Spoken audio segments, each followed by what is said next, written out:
किरत कर्म के विछुड़े, कर कृपा मिलहु राम। किरत कर्म के विछुड़े, कर कृपा मिलहु राम। ਅਸੀਂ तो सिर्फ एक गल ते विश्वास रखते हाँ कि हे पातशाह असीं तेरे तो विछड़ गए हैं। बस सानू तो इतना पता है कि असीं तेरे तो विछड़े हाँ, तो सानू विछड़ियां नूं मिलाप कर दिओ।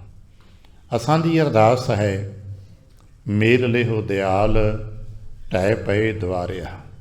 आज जितने जी असीं सत्संगत विच आप दे चरणा च आए, आप दे दर ते आए हाँ, साडी एक अरदास है, सानू मिला लो। असीं विछड़ गए हाँ, ते कहंदे विछड़े क्यों जे भाई? सानू पुछया जा सकदा ना विछड़े क्यों जे?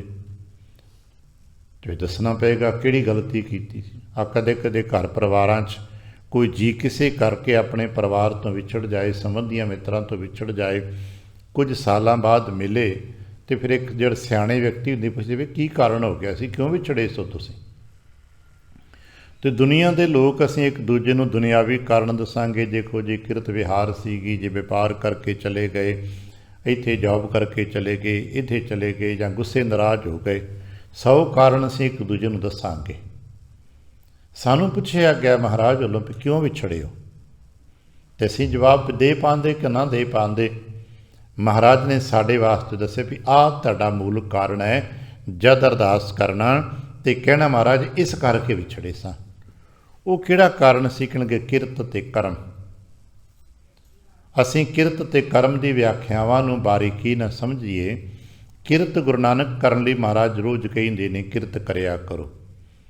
गुरु नानक पातशाह साहब जी दे इन्हां उपदेशां दे च पहला उपदेश है ना किरत करो।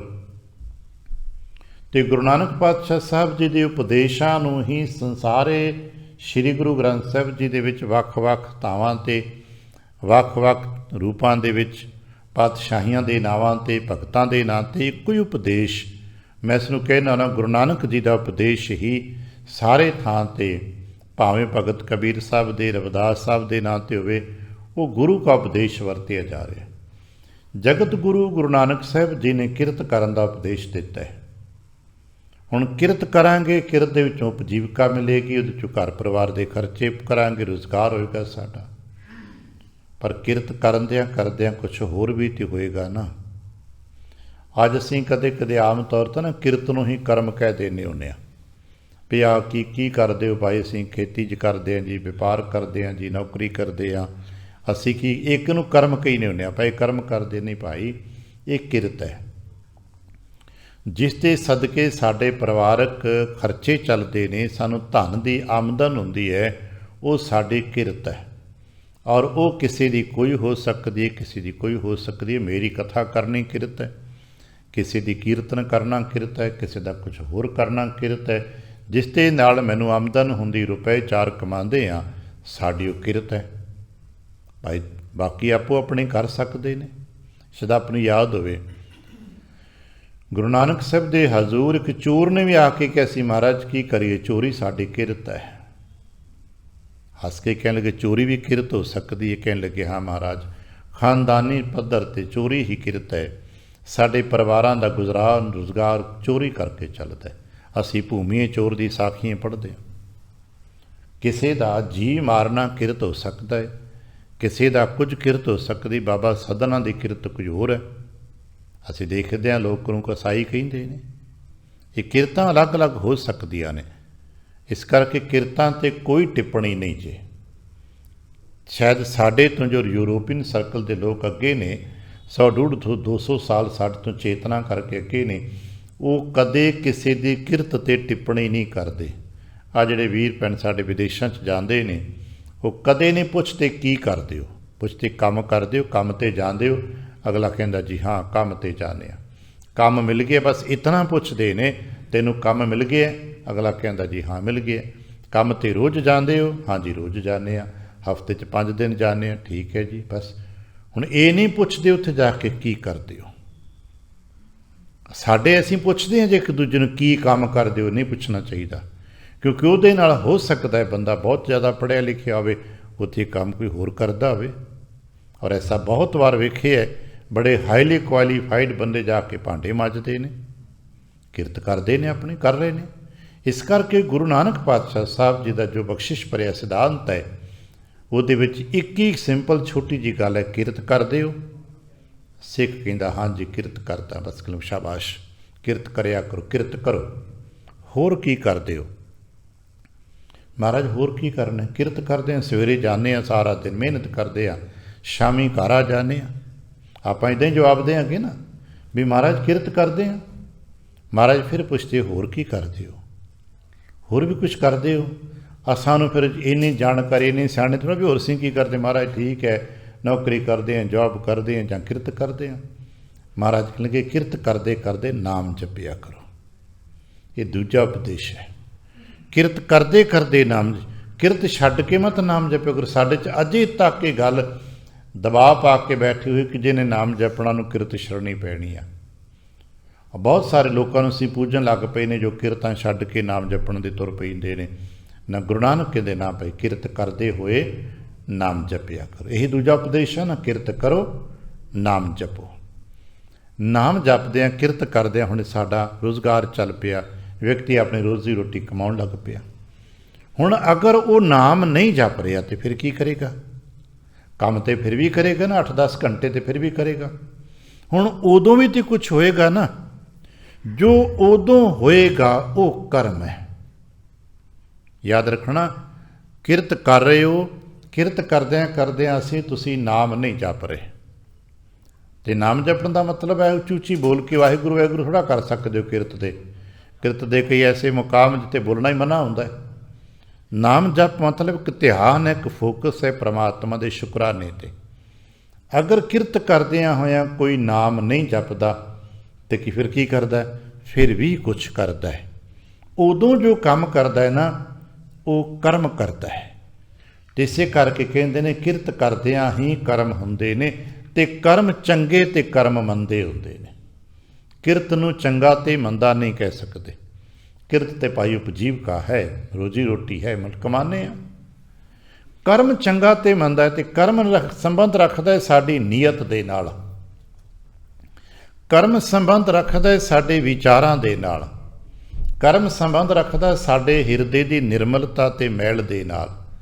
ਕਰਮ ਸੰਬੰਧ ਰੱਖਦਾ ਸਿੱਧੇ ਤੌਰ 'ਤੇ ਸਾਡੇ ਨਾਲ। ਹੁਣ ਕਿਰਤ ਕਰਦਿਆਂ ਅਸੀਂ ਬੇਈਮਾਨੀ ਵੀ ਤਾਂ ਕਰ ਸਕਦੇ ਹਾਂ ਨਾ, ਅਤੇ ਕਿਰਤ ਕਰਦਿਆਂ ਇਮਾਨਦਾਰੀ ਵੀ ਕਰ ਸਕਦੇ ਹਾਂ। ਹੁਣ ਕਿਰਤ ਦੇ ਦੋ ਹੀ ਤਰੀਕੇ ਨੇ ਨਾ, ਜਾਂ ਤਾਂ ਕੋਈ ਬੇਈਮਾਨੀ ਨਾ ਕਰੇਗਾ ਅਤੇ ਜਾਂ ਕੋਈ ਇਮਾਨਦਾਰੀ ਨਾ ਕਰੇਗਾ। ਪਰਸੈਂਟੇਜ ਵੱਧ ਘੱਟ ਹੁੰਦੀ ਹੈ। ਕੋਈ 100% ਇਮਾਨਦਾਰ ਹੈ ਅਤੇ ਕੋਈ ਭਾਈ 100% ਬੇਈਮਾਨ ਹੈ। ਬਾਕੀ ਕੋਈ ਵਾਧਾ ਘਾਟਾ। ਅਸੀਂ ਸੰਸਾਰ ਵਿੱਚ ਟਰੈਵਲ ਕਰਦੇ ਹਾਂ। ਕਈ ਵਾਰ ਉਹੀ ਵਿਅਕਤੀ ਬਹੁਤ ਇਮਾਨਦਾਰੀ ਪ੍ਰਗਟ ਕਰਦਾ ਹੈ ਅਤੇ ਉਹੀ ਵਿਅਕਤੀ ਕੱਲ੍ਹ ਨੂੰ ਪਤਾ ਲੱਗਾ ਜੇ ਬੇਈਮਾਨੀ ਦੇ ਦੋਸ਼ ਵਿੱਚ ਪਕੜਿਆ ਜਾਂਦਾ ਹੈ। ਫਿਲਾਸਫੀ 'ਚ ਇੱਕ ਗਾਥਾ ਸੁਣਾਉਂਦੇ ਹੁੰਦੇ ਨੇ, ਹੈ ਤੇ ਦਾਰਸ਼ਨਿਕ ਜੀ ਗੱਲ, ਆਮ ਤੌਰ ਚੁਟਕਲਿਆਂ 'ਚ ਵੀ ਕਈ ਪੜ੍ਹੀ ਸੁਣੀ ਜਾਂਦੀ, ਪਰ ਕਿਉਂਕਿ ਦਾਰਸ਼ਨਿਕ ਲੋਕ ਹਰ ਚੀਜ਼ ਨੂੰ ਬਾਰੀਕੀ ਨਾਲ ਪਕੜਨ ਦੀ ਕੋਸ਼ਿਸ਼ ਕਰਦੇ ਨੇ। ਕਹਿੰਦੇ ਇੱਕ ਵਿਅਕਤੀ ਨੂੰ ਸੋਨਾ ਲੱਭ ਗਿਆ, ਬਹੁਤ ਸਾਰਾ ਸੋਨਾ ਲੱਭ ਗਿਆ, ਕੀਮਤੀ ਸੀਗਾ, ਗਿਣਤੀ ਮਿਣਤੀ ਕਰਕੇ ਬੜਾ ਧਨ ਸੀਗਾ। ਉਹਨੇ ਦੇਖਿਆ ਸੋਨਾ ਹੈ, ਭਾਵ ਧਨ ਹੈ। ਉਹਨੇ ਜਾ ਕੇ ਸਰਕਾਰੀ ਖਜ਼ਾਨੇ ਥਾਣੇ ਜਮ੍ਹਾਂ ਕਰਾਤਾ, ਭਾਈ ਦੇਖੋ ਆ ਕਿਸੇ ਦਾ ਧਨ ਗਵਾਚਾ ਹੈ, ਇਹ ਮੈਨੂੰ ਲੱਭਾ ਹੈ, ਜਿਹਦਾ ਹੋਵੇ ਲੱਭ ਕੇ ਭਾਈ ਦੇ ਦਿਓ। ਵਕਤ ਦੇ ਅਹੁਦੇਦਾਰ ਨੇ ਬੜੀ ਤਾਰੀਫ ਕੀਤੀ, ਵਕਤ ਦੇ ਪੰਚਾਂ ਸਰਪੰਚਾਂ ਬੜਾ ਤਾਰੀਫ ਮਾਣ ਕੀਤਾ ਵੀ ਬੜਾ ਇਮਾਨਦਾਰ ਬੰਦਾ ਹੈ, ਦੇਖੋ ਜੀ ਇੰਨਾ ਧਨ ਮਿਲਿਆ ਸੀ, ਲੈ ਜਾਂਦਾ ਅਤੇ ਕੌਣ ਪੁੱਛਣ ਵਾਲਾ ਸੀ। ਸ਼ਾਮ ਨੂੰ ਬਾਜ਼ਾਰ 'ਚ ਉਹੀ ਬੰਦਾ ਸਬਜ਼ੀ ਖਰੀਦਣ ਗਿਆ ਅਤੇ ਬਾਜ਼ਾਰ 'ਚ ਰੌਲਾ ਪਿਆ ਹੋਇਆ, ਕੀ ਹੋਇਆ ਜੀ? ਇਹਨੇ ਦੇਖੋ ਜੀ 2-4 ਆਲੂ ਚੁੱਕ ਲਏ ਨੇ। ਬਸ ਉਹੀ ਬੰਦਾ ਜੋ ਸਵੇਰੇ ਸੋਨਾ ਵਾਪਸ ਕਰਕੇ ਆਇਆ ਹੈ ਅਤੇ ਆਲੂ ਪਾਉਣ ਲੱਗਾ 2 ਕਿਲੋ 1 ਦੋ ਚੁੱਕ ਕੇ ਵੱਧ ਪਾ ਰਿਹਾ। ਵਿਅਕਤੀ ਕਦੋਂ ਡੁੱਲ ਜਾਏਗਾ, ਕਦੋਂ ਉਹਦੀ ਨੀਅਤ, ਕਦੋਂ ਵੈਵਰ ਹੋ ਜਾਏਗਾ, ਸਾਨੂੰ ਨਹੀਂ ਪਤਾ। ਰੌਲਾ ਪੈਂਦਾ ਹੈ, ਨਿੱਤ ਦੇਖਦੇ ਆ। ਇਸ ਕਰਕੇ ਯਕਦਮ ਕਿਸੇ ਨੂੰ ਕੁਝ ਕਹਿਣਾ ਸਾਡੇ ਲਈ ਉਚਿਤ ਨਹੀਂ ਹੈ। ਔਰ ਬਾਜ਼ਾਰਾਂ 'ਚ ਅਸੀਂ ਐਸਾ ਰੋਜ਼ ਦੇਖਦੇ ਹਾਂ, ਜਿਨ੍ਹਾਂ ਨੂੰ ਕਦੇ ਸਿਰਪਾਓ ਮਿਲਦੇ ਨੇ, ਕੱਲ੍ਹ ਉਹਨਾਂ ਨੂੰ ਬਦਨਾਮੀਆਂ ਮਿਲਦੀਆਂ ਨੇ, ਅਤੇ ਜਿਨ੍ਹਾਂ ਨੂੰ ਕਦੇ ਬਦਨਾਮੀਆਂ ਮਿਲਦੀਆਂ ਨੇ, ਅੱਜ ਉਹਨਾਂ ਨੂੰ ਸਿਰਪਾਓ ਮਿਲ ਜਾਂਦੇ ਨੇ। ਕਿਉਂਕਿ ਇਹ ਕਰਮ ਜਿਹੜਾ ਹੈ ਨਾ, ਇਹ ਸਥਿਰ ਨਹੀਂ ਹੈ। ਕਰਮ ਮੰਡਲ 'ਤੇ ਸਥਿਰਤਾ ਬੜੀ ਕਠਿਨ ਹੈ। ਕਿਰਤ ਵਿੱਚ ਸਥਿਰਤਾ ਬਹੁਤ ਆਰਾਮ ਦੀ। ਇੱਕ ਵਾਰ ਜੌਬ ਲੱਗ ਗਏ, ਸਾਰੀ ਉਮਰ ਦਾ 30 ਸਾਲ ਦੀ ਛੁੱਟੀ ਹੋ ਗਈ। ਇੱਕ ਵਾਰ ਮਾਪਿਆਂ ਦੀ ਕਿਰਤ ਵਿੱਚ ਤੁਸੀਂ ਬੈਠ ਗਏ ਹੋ, ਜੋ ਖਾਨਦਾਨੀ ਕਿਰਤਾਂ ਨੇ, ਜਿਵੇਂ ਕਿਸੇ ਦੀ ਖੇਤੀ ਹੈ, ਕਿਸੇ ਦਾ ਵਪਾਰ ਹੈ, ਪਿਤਾ ਦੇ ਨਾਲ ਬੈਠਣਾ ਸ਼ੁਰੂ ਕਰਤਾ, ਹੌਲੀ ਹੌਲੀ ਕੰਮ ਸਿੱਖ ਗਏ ਹੋ। ਤੁਸੀਂ ਅਗਲੇ ਸਾਰੀ ਉਮਰ ਉਹੀ ਕੰਮ ਕਰਦੇ ਰਹਿਣਾ, ਪਰ ਕਰਮ ਬਦਲਦੇ ਰਹਿਣੇ ਨੇ। ਤੁਸੀਂ ਕਦੇ ਬੇਈਮਾਨ ਹੋ ਜਾਂਦੇ ਹੋ, ਕਦੇ ਇਮਾਨਦਾਰ ਹੋ ਜਾਂਦੇ ਹੋ। ਉਹ ਇਮਾਨਦਾਰੀ ਅਤੇ ਬੇਈਮਾਨੀ ਸਾਡੀ ਉਹ ਇਮਾਨਦਾਰੀ ਅਤੇ ਬੇਈਮਾਨੀ ਦੀ ਵਿਆਖਿਆ ਗੁਰੂ ਨਾਨਕ ਕਰਦੇ ਨੇ, ਕਿਰਤ ਕਰਮ ਕੇ ਵਿਛੜੇ। ਹੇ ਬਾਬਾ, ਕਿਰਤ ਕਰਦਿਆਂ ਕਰਦਿਆਂ ਜੋ ਕਰਮ ਹੋਇਆ ਨਾ, ਉਹਦੇ ਸਦਕੇ ਉੱਤੇ ਕਾਰਨ ਤੇਰੇ ਤੋਂ ਵਿਛੜ ਗਏ, ਕਿਉਂਕਿ ਕਰਮ ਮੰਦੇ ਹੋ ਗਏ, ਕਰਮ ਗਲਤ ਹੋ ਗਿਆ। ਚਾਹੀਦਾ ਕਰਨਾ ਕੁਛ ਹੋਰ ਸੀ, ਕਰ ਹੋਰ ਬੈਠੇ। ਕਰਨੀ ਤੇ ਇਮਾਨਦਾਰੀ ਦੀ ਕਿਰਤ ਸੀ, ਇਮਾਨਦਾਰੀ ਦੀ ਕਿਰਤ ਨਹੀਂ ਕਰ ਸਕੇ, ਨਤੀਜਨ ਵਿਛੜ ਗਿਆ। ਹੁਣ ਕੀ ਚਾਹਨਾ ਹੈ? ਕਰ ਕਿਰਪਾ ਮਹਾਰਾਜ, ਕਿਰਪਾ ਕਰ ਦਿਓ ਨਾ। ਕੰਮ ਤੇ ਇਹਨਾਂ ਕੀ ਆ ਨਾ, ਕਰ ਕਿਰਪਾ ਮੇਲੋ ਰਾਮ। ਹੇ ਸੱਚੇ ਪਾਤਸ਼ਾਹ, ਹੁਣ ਤੁਸੀਂ ਮੇਰੇ 'ਤੇ ਕਿਰਪਾ ਕਰ ਦਿਓ ਅਤੇ ਮੈਨੂੰ ਕਿਰਪਾ ਕਰਕੇ ਮਿਲਾ ਲਿਓ, ਕਿਉਂਕਿ ਮੈਂ ਕਰਮਾਂ ਦਾ ਹਿਸਾਬ ਨਹੀਂ ਦੇ ਸਕਦਾ। ਮੈਂ ਤੁਹਾਡੇ ਕੋਲ ਮਾफ़ੀ ਮੰਗਣ ਆਇਆ ਕਿ ਆਪਣੇ ਜੋ ਕਰਮ ਕਰ ਬੈਠਾ ਉਹਦੀ ਮਾफ़ੀ ਦੇ ਦਿਓ ਅਤੇ ਮੈਨੂੰ ਕਿਰਪਾ ਕਰਕੇ ਮਾफ़ ਕਰਕੇ ਮਿਲਾ ਦਿਓ, ਕਿਉਂਕਿ ਆਪਣੇ ਕਰਮ ਦੇ ਕਰਕੇ ਨਰਕ ਹੂ ਨਾ ਠੌਰ ਪਾਵੋਂ। ਮੈਨੂੰ ਨਰਕਾਂ ਦੇ ਵਿੱਚ ਵੀ ਸ਼ਾਇਦ ਥਾਂ ਨਾ ਮਿਲੇ। ਮੈਂ ਤੁਹਾਡੀ ਕਿਰਪਾ ਕਰਕੇ ਤੁਹਾਡੇ ਕੋਲ ਆ ਗਿਆ। ਇਸੇ ਕਰਕੇ ਕਹਿੰਦੇ ਨੇ, ਦੁਨੀਆ ਦੇ ਲੋਕ ਕਹਿੰਦੇ ਕਰਮਾਂ ਦਾ ਲੇਖਾ ਦੇਣਾ ਪਏਗਾ, ਸਾਰੇ ਕਹਿੰਦੇ ਨਾ, ਪਰ ਇੱਥੇ ਬੈਠ ਕੇ ਅਸੀਂ ਕਹਿੰਦੇ ਮਹਾਰਾਜ ਲੇਖਾ ਦੇਣਾ ਪੈਂਦਾ ਹੋਏਗਾ, ਉਹਦਾ ਹੀ ਤਾਂ ਡਰ ਲੱਗਦਾ ਹੈ, ਪਰ ਮੈਂ ਲੇਖਾ ਨਹੀਂ ਦੇ ਸਕਦਾ, ਕਿਉਂਕਿ ਮੈਂ ਬਹੁਤ ਕਮਜ਼ੋਰ ਹਾਂ। ਲੇਖੇ ਕਤੇ ਨ ਛੁੱਟੀ ਹੈ, ਖਿਨ ਖਿਨ ਭੁੱਲਣਹਾਰ। ਮਹਾਰਾਜ ਮੈਂ ਖਿਨ ਖਿਨ ਭੁੱਲਣਹਾਰ ਹਾਂ, ਲੇਖੇ ਨਹੀਂ ਦੇ ਸਕਦਾ, ਮੈਨੂੰ ਖਿਮਾ ਦਾਨ ਬਖਸ਼ਿਸ਼ ਕਰ ਦਿਓ। ਬੇਨਤੀ ਹੈ ਮਹਾਰਾਜ, ਚਾਰ ਕੁੰਟ ਦਹਿ ਦਿਸ ਭ੍ਰਮੇ, ਥੱਕ ਆਏ ਪ੍ਰਭ ਕੀ ਸ਼ਾਮ। ਮਹਾਰਾਜ ਇਹਨਾਂ ਕਰਮਾਂ ਦੇ ਸਦਕੇ ਵਿਛੜਦੇ ਗਏ ਸਾਂ, ਪਰ ਫਿਰਦੇ ਰਹੇ ਹਾਂ ਬੜੀ ਸਮੇਂ ਤੱਕ। ਪੁੱਛਿਆ ਜੀ ਕਦੋਂ ਤੱਕ ਫਿਰਦੇ ਆਇਓ? ਜੇ ਸਾਥੋਂ ਕੋਈ ਪੁੱਛ ਲਏ ਕਿੰਨਾ ਕੁ ਚਿਰ ਹੋ ਗਿਆ ਤੁਹਾਨੂੰ ਫਿਰਦੇ ਆ, ਤੇ ਕਹਾਂਗੇ ਇਆਂ ਹੂੰ ਜੁਗਤ ਬਿਹਾਨੇ ਕਈ ਜਨਮ। ਮਹਾਰਾਜ ਕਈ ਜਨਮ ਹੋ ਕੇ ਨੇ ਵਿਛੜੇ। ਪੂਰਬ ਜਨਮ ਹਮ ਤੁਮਰੇ ਸੇਵਕ, ਸੇ ਤੇ ਤੁਹਾਡੇ ਸੇਵਾਦਾਰ, ਹੈ ਤੇ ਤੁਹਾਡੇ ਹੀ, ਪਰ ਕੀ ਕਰੀਏ ਕਰਮ ਹੋ ਗਿਆ। ਹੁਣ ਕਰਮ ਨੂੰ ਹੋਰ ਕਿਰਤ ਤੇ ਕਰਮ ਨੂੰ ਹੋਰ ਗਹਿਰਾ ਸਮਝਣਾ ਹੋਵੇ ਤੇ ਸਾਡੇ ਘਰ ਇੱਕ ਸਾਖੀ ਸੁਣਾਈ ਜਾਂਦੀ ਹੈ। ਧੰਨ ਗੁਰੂ ਤੇਗ ਬਹਾਦਰ ਸਾਹਿਬ ਜੀ ਦੇ ਦਰਬਾਰ 'ਚ ਦੇਗ ਵਰਤਾਨ ਦੀ ਸੇਵਾ ਕਰਦਾ ਇੱਕ ਸੇਵਕ, ਤੇ ਅਸੀਂ ਸੁਣਿਆ ਸਾਖੀਆਂ ਵੀ ਉਹ ਦੇਗ ਵਰਤਾਣਾ ਬੜਾ ਪਵਿੱਤਰ ਕਰਮ ਹੈ, ਬੜੀ ਪਵਿੱਤਰ ਕਿਰਿਆ, ਕਿਰਤ ਵੀ ਚੰਗੀ, ਸੇਵਾਦਾਰ ਹੈ, ਉਹਨੂੰ ਉੱਥੇ ਰੋਜ਼ੀ ਰੋਟੀ ਵੀ ਮਿਲਦੀ ਹੈ, ਦੇਗ ਵਰਤਾਨ ਦੀ ਸੇਵਾ ਕਰਦਾ ਹੈ। ਇੱਕ ਦਿਨ ਇੱਕ ਸੇਵਕ ਆਇਆ ਜੋ ਸਿੱਖ ਸੀ, ਉਹ ਬਾਹਰੋਂ ਖੇਤੀਬਾੜੀ ਕਰਦਾ, ਸਿਰ ਮੂੰਹ ਮਿੱਟੀ ਘੱਟੇ ਨਾ ਭਰਿਆ, ਉਹਦਾ ਗੱਡਾ ਜਾਂਦਾ ਪਿਆ। ਉਹਨੂੰ ਪਤਾ ਲੱਗਾ ਮਹਾਰਾਜ ਦਾ ਦਰਬਾਰ ਕਿਤੇ ਨੇੜੇ ਉਤਾਰਾ ਹੋਇਆ, ਭੱਜ ਕੇ ਮੱਥਾ ਟੇਕਣ ਆਇਆ। ਅੰਦਰ ਵੇਖਿਆ ਸੰਗਤ ਦੀ ਲਾਈਨ ਬੜੀ ਵੱਡੀ ਹੈ, ਮੱਥਾ ਟੇਕਣ ਅੰਦਰ ਨਹੀਂ ਜਾ ਪਾ ਰਿਹਾ। ਬਾਹਰ ਸੇਵਾਦਾਰ ਪ੍ਰਸ਼ਾਦ ਵਰਤਾਂਦਾ ਹੈ, ਗੋਡਿਆਂ ਪਰਨੇ ਹੋ ਕੇ ਕਹਿਣ ਲੱਗਾ, ਬਾਬਾ ਪ੍ਰਸ਼ਾਦ ਦੇ ਦੇ, ਮੇਰਾ ਗੱਡਾ ਲੰਘ ਜਾਂਦਾ ਹੈ, ਕਿਤੇ ਬਲਦ ਗਰਾਹ ਨਾ ਭਟਕ ਜਾਣ। ਉਹਨੇ ਇੱਕ ਵਾਰ ਕਿਹਾ, ਦੋ ਵਾਰ ਕਿਹਾ, ਤੀਜੀ ਵਾਰ ਨੂੰ ਸੇਵਾਦਾਰ ਭੜਕ ਉੱਠਿਆ, ਕਹਿੰਦਾ ਕੀ ਰਿਛ ਵਾਂਗ ਭੁੜਕਦਾ ਹੈ। ਵਰਤਾ ਤੇ ਪ੍ਰਸ਼ਾਦ ਰਹੇ, ਕਿਰਤ ਤੇ ਬੜੀ ਚੰਗੀ ਹੈ, ਪਰ ਕੀ ਰਿਛ ਵਾਂਗ ਭੁੜਕਦਾ ਹੈ। ਉਹਨੇ ਪ੍ਰਸ਼ਾਦ ਵਰਤਾਂ ਦੇ ਜੋ ਕਿਣਕਾ ਡਿੱਗਾ ਸੀ ਚੁੱਕਿਆ, ਮੂੰਹ 'ਚ ਪਾਇਆ, ਵਾਹਿਗੁਰੂ ਕਿਹਾ, ਕਹਿਣ ਲੱਗਾ ਤੂੰ ਰਿਛ ਹੋਏਗਾ। ਉਹਨੇ ਜਵਾਬ ਪ੍ਰਤੀਕਰਮ ਕਰ ਦਿੱਤਾ, ਲੰਘ ਗਿਆ। ਸਮਾਂ ਆਇਆ, ਸਾਖੀ ਕਰ ਕਹਿੰਦੇ ਇਹਨੂੰ ਰਿਛ ਬਣ ਕੇ ਨੱਚਣਾ ਪਿਆ ਇਸ ਦਰਬਾਰ ਵਿੱਚ ਆ ਕੇ। ਅਤੇ ਉਹਦਾ ਹੀ ਪੁੱਤਰ ਹੁਣ ਸੇਵਾਦਾਰ ਫਿਰ ਲੱਗਾ ਹੋਇਆ, ਹੁਣ ਚੌਰ ਬਰਦਾਰ ਦੀ ਸੇਵਾ ਕਰਦਾ, ਬੜਾ ਖੁਸ਼ ਹੋ ਰਿਹਾ, ਰਿਛ ਨੱਚਦਾ ਪਿਆ। ਅਤੇ ਦਸ਼ਮੇਸ਼ ਕਹਿਣ ਲੱਗੇ, ਭਾਈ ਬੜਾ ਖੁਸ਼ ਹੋ ਰਿਹਾ। ਕਹਿਣ ਲੱਗਾ, ਮਹਾਰਾਜ ਰਿਛ ਨੱਚਦਾ ਹੀ ਬੜਾ ਵਧੀਆ, ਬੜੇ ਇੰਨਾ ਸਾਊ ਰਿਛ ਨੱਚਦਾ ਵੇਖੇ ਪਹਿਲੀ ਵਾਰ। ਹੱਸ ਕੇ ਕਹਿਣ ਲੱਗੇ, ਸੇਵਾਦਾਰ ਜੀ ਹੋਇਆ। ਅਸੀਂ ਸਾਖੀ ਕਈ ਵਾਰ ਸੁਣੀ, ਜਦੋਂ ਕਿਹਾ ਮਹਾਰਾਜ ਨੇ ਕਿ ਆਪਣਾ ਹੀ ਸੇਵਾਦਾਰ ਹੈ। ਕਹਿਣ ਲੱਗੇ, ਮਹਾਰਾਜ ਜੀ ਕੀ ਹੋਇਆ? ਕਹਿਣ ਲੱਗੇ, ਤੇਰਾ ਪਿਤਾ ਭਾਈ ਕੀਰਤੀ ਹੈ ਜੀ, ਤੇ ਹੈ। ਚੌਰ ਰੱਖ ਕੇ ਕਹਿਣ ਲੱਗਾ, ਮਹਾਰਾਜ ਇਹ ਕੀ ਹੋਇਆ? ਸਾਰੀ ਉਮਰ ਉਹਨੇ ਤੁਹਾਡੇ ਦਰਬਾਰ 'ਚ ਵੱਡੇ ਮਹਾਰਾਜਾਂ ਕੀ ਸੇਵਾਵਾਂ ਕੀਤੀਆਂ, ਕਿਰਤਾਂ ਕੀਤੀਆਂ, ਨਤੀਜਾ ਆ ਮਿਲਿਆ। ਸਤਿਗੁਰ ਕਹਿਣ ਲੱਗੇ ਨੇ, ਕਿਰਤ ਦਾ ਨਹੀਂ, ਕਰਮ ਦਾ ਨਤੀਜਾ ਹੈ। ਹੁਣ ਕੀ ਹੈ? ਹੁਣ ਕਿਰਪਾ ਹੋ ਜਾਏ। ਇਹਦੀ ਰੂਹ ਬੇਨਤੀਆਂ ਕਰਦੀ, ਭਾਈ ਅਰਦਾਸ ਕਰ, ਇਹ ਦਿਮੁਖ ਦੇਗ ਪਾ, ਜਿਸ ਦੇਗ ਵਰਤਾਂਦਿਆਂ ਛੁੱਟਿਆ ਸੀ, ਜਿਸ ਦੇਗ ਵਰਤਾਂਦਿਆਂ ਕਰਮ ਪ੍ਰਤੀ ਕਰਮ ਹੋ ਗਿਆ ਸੀ, ਉਹੀ ਦੇਗ ਦਾ ਛੁਟਕਾਰਾ ਕਰੇ। ਅਸੀਂ ਸੁਣਦੇ ਪੜ੍ਹਦੇ ਹਾਂ ਸਾਖੀਆਂ ਗਾਥਾਂ ਆਪਣੇ ਆਪਣੇ ਅੰਦਾਜ਼ ਵਿੱਚ, ਆਪਣੇ ਆਪਣੇ ਤਰੀਕਿਆਂ ਦੇ ਨਾਲ, पर सानू एक गल समझ आ जाए, किरत बहुत पवित्र भी होवे ते कर्म गलत हो सकता है। किरत बहुत माड़ी भी होवे, भावें आला दुआला बदबू भरिया होवे, पर कर्म बहुत चंगा हो सकता है। रविदास साहब के जो किरत का बाहरला आला दुआला है बदबू भरिया ते बो आउंदी हुई, मरिया चमड़ा पशु खिंचते ने, ढोंदे ने, चम लाउंदे ने, सुकांदे ने, संवारदे, जुत्तियां गंढदे ने, पर कर्म बड़ा चंगा है। किरत का बाहरला आला दुआला इन्ना वधिया साफ सुथरा नहीं है, पर कर्म बड़ा पवित्र है। सुने बाबे सदने की किरत इन्नी वधिया नहीं, पर कर्म बड़ा चंगा है। याद रखना, असीं किरतां वेख वेख लोकां नूं चंगा कही जाने आ, मत ख्याल करना भी चंगी किरत वाला चंगा है, नहीं, चंगे कर्म वाला चंगा है। तो कर्म असीं अंदर करदे आ, वो किसी नूं पता लगदा वो ईमानदारी दे ने या बेईमानी दे ने। तो जदों पता लगता है कुछ समय बाद समझ आउंदी कि विछड़ गए हैं अपने कर्म करके, तो फिर कहते महाराज हुण ते चार कुंट दह दिस भ्रमे, देख लिया किते ढोई नहीं जी मिलती, कर्मां तो टुटे होए नूं किते थां नहीं जी मिलदा। जितों विछड़े हाँ मुड़ उहदे कोल आउणा पैना, और एक संसार की कुदरत दा अटल सिद्धांत है, जिस तो विछड़े हो उत्थे ही आउणा पैना है। जिथों गलती कीती जे मुड़ उत्थे ही आउणा पैना है, जिस गुरु तो विछड़े जे मुड़ उत्थे ही आउणा पैना है। इत्थे आके बैठे हाँ, हो सकता पिछे साडे तो कमियां रह गईयां, असीं मुक्त अवस्था नूं खालसाई रूप नूं प्राप्त नहीं कर सके। अज कहते महाराज चार कुंट दह दिस भ्रमे, थक आए प्रभ की शाम। हुण साडी हालात ते महाराज ये हो गई है, किते कोई बात नहीं पुछदा, किते कोई ढोई नहीं मिलता। सानू इदां हो गई है जिवें धेन दुधे ते बाहरी किते न आवे काम। आ जिन्हां ने गऊआं मੱਝਾਂ पाले नूं पता है, जिन्ना चिर गावां दुध देंदियां उन्हां चिर ते बड़ा मान सन्मान है। तो जदों समय करके उम्र करके वो दुध देनों हट जाण, फिर कौन पट्ठे पाउंदा है।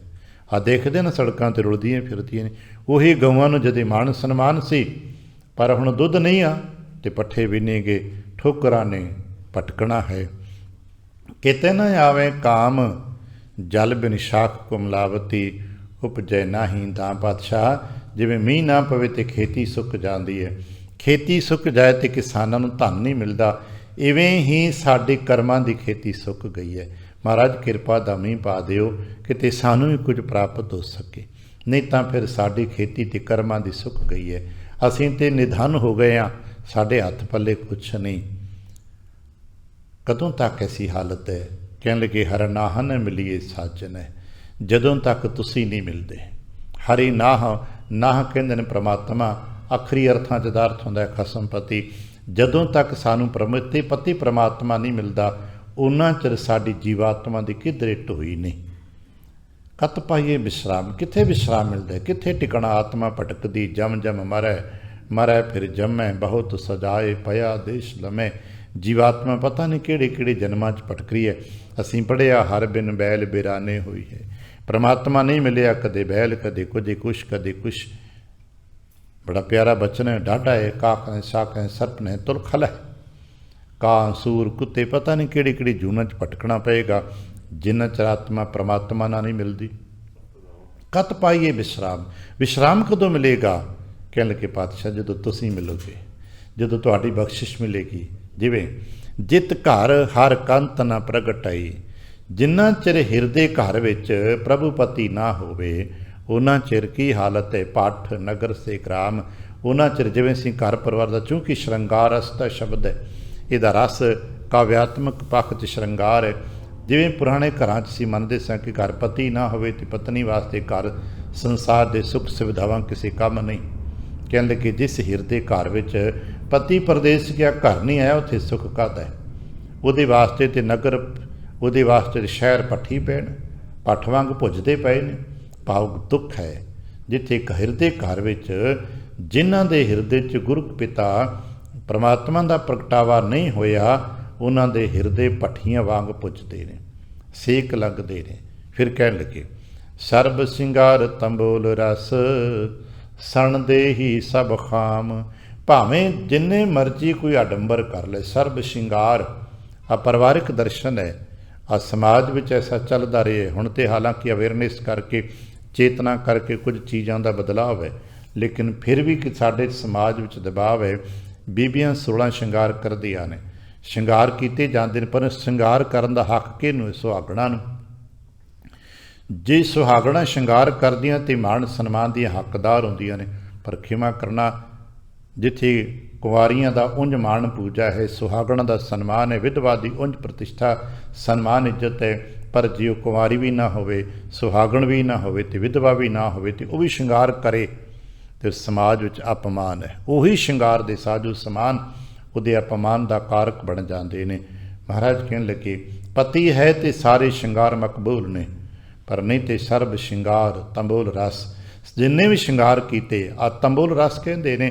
ਆ ਹੁਣ ਤੇ ਸਾਡੇ ਕੋਲ ਬਹੁਤ ਸਾਰੇ ਰੰਗ ਰੋਗਨ ਪ੍ਰਸਾਦਨ ਜੋ ਸੰਸਾਰ 'ਚ ਕਾਸਮੈਟਿਕ ਬਾਜ਼ਾਰ 'ਚ ਵਿਕਦਾ ਹੈ, ਨਹੀਂ ਤੇ ਇਹਨਾਂ ਚੀਜ਼ਾਂ ਲੋਕ ਪਾਨ ਕਰਕੇ ਜਾਂ ਹੋਰ ਪੁਰਾਣੇ ਲੋਕਾਂ ਨੂੰ ਬਜ਼ੁਰਗਾਂ ਨੂੰ ਪਤਾ ਹੋਵੇਗਾ ਕਿ ਆ ਹੁਣ ਤੇ ਬਾਜ਼ਾਰ 'ਚ ਸਾਨੂੰ ਬਹੁਤ ਸੁਰਖੀਆਂ ਰੰਗ ਮਿਲਦੇ ਨੇ, ਲੇਕਿਨ ਉਹ ਲੋਕ ਦੰਦਾਸੇ ਵਰਤੇ, ਪਾਨ ਵਰਤਦੇ ਤਾਂ ਕਿ ਇਹ ਰੰਗ ਚਿਹਰੇ 'ਤੇ ਲੱਗੇ ਰਹਿਣ। ਇਹ ਤੰਬੋਲ ਰਸ, ਤੰਬੋਲ ਕਹਿੰਦੇ ਨੇ ਪਾਨਾਂ ਦੇ ਬੀੜੇ ਨੂੰ ਖਾਣਾ। ਇਹ ਸ਼ਿੰਗਾਰ ਦਾ ਇੱਕ ਹਿੱਸਾ ਰਿਹਾ ਹੈ।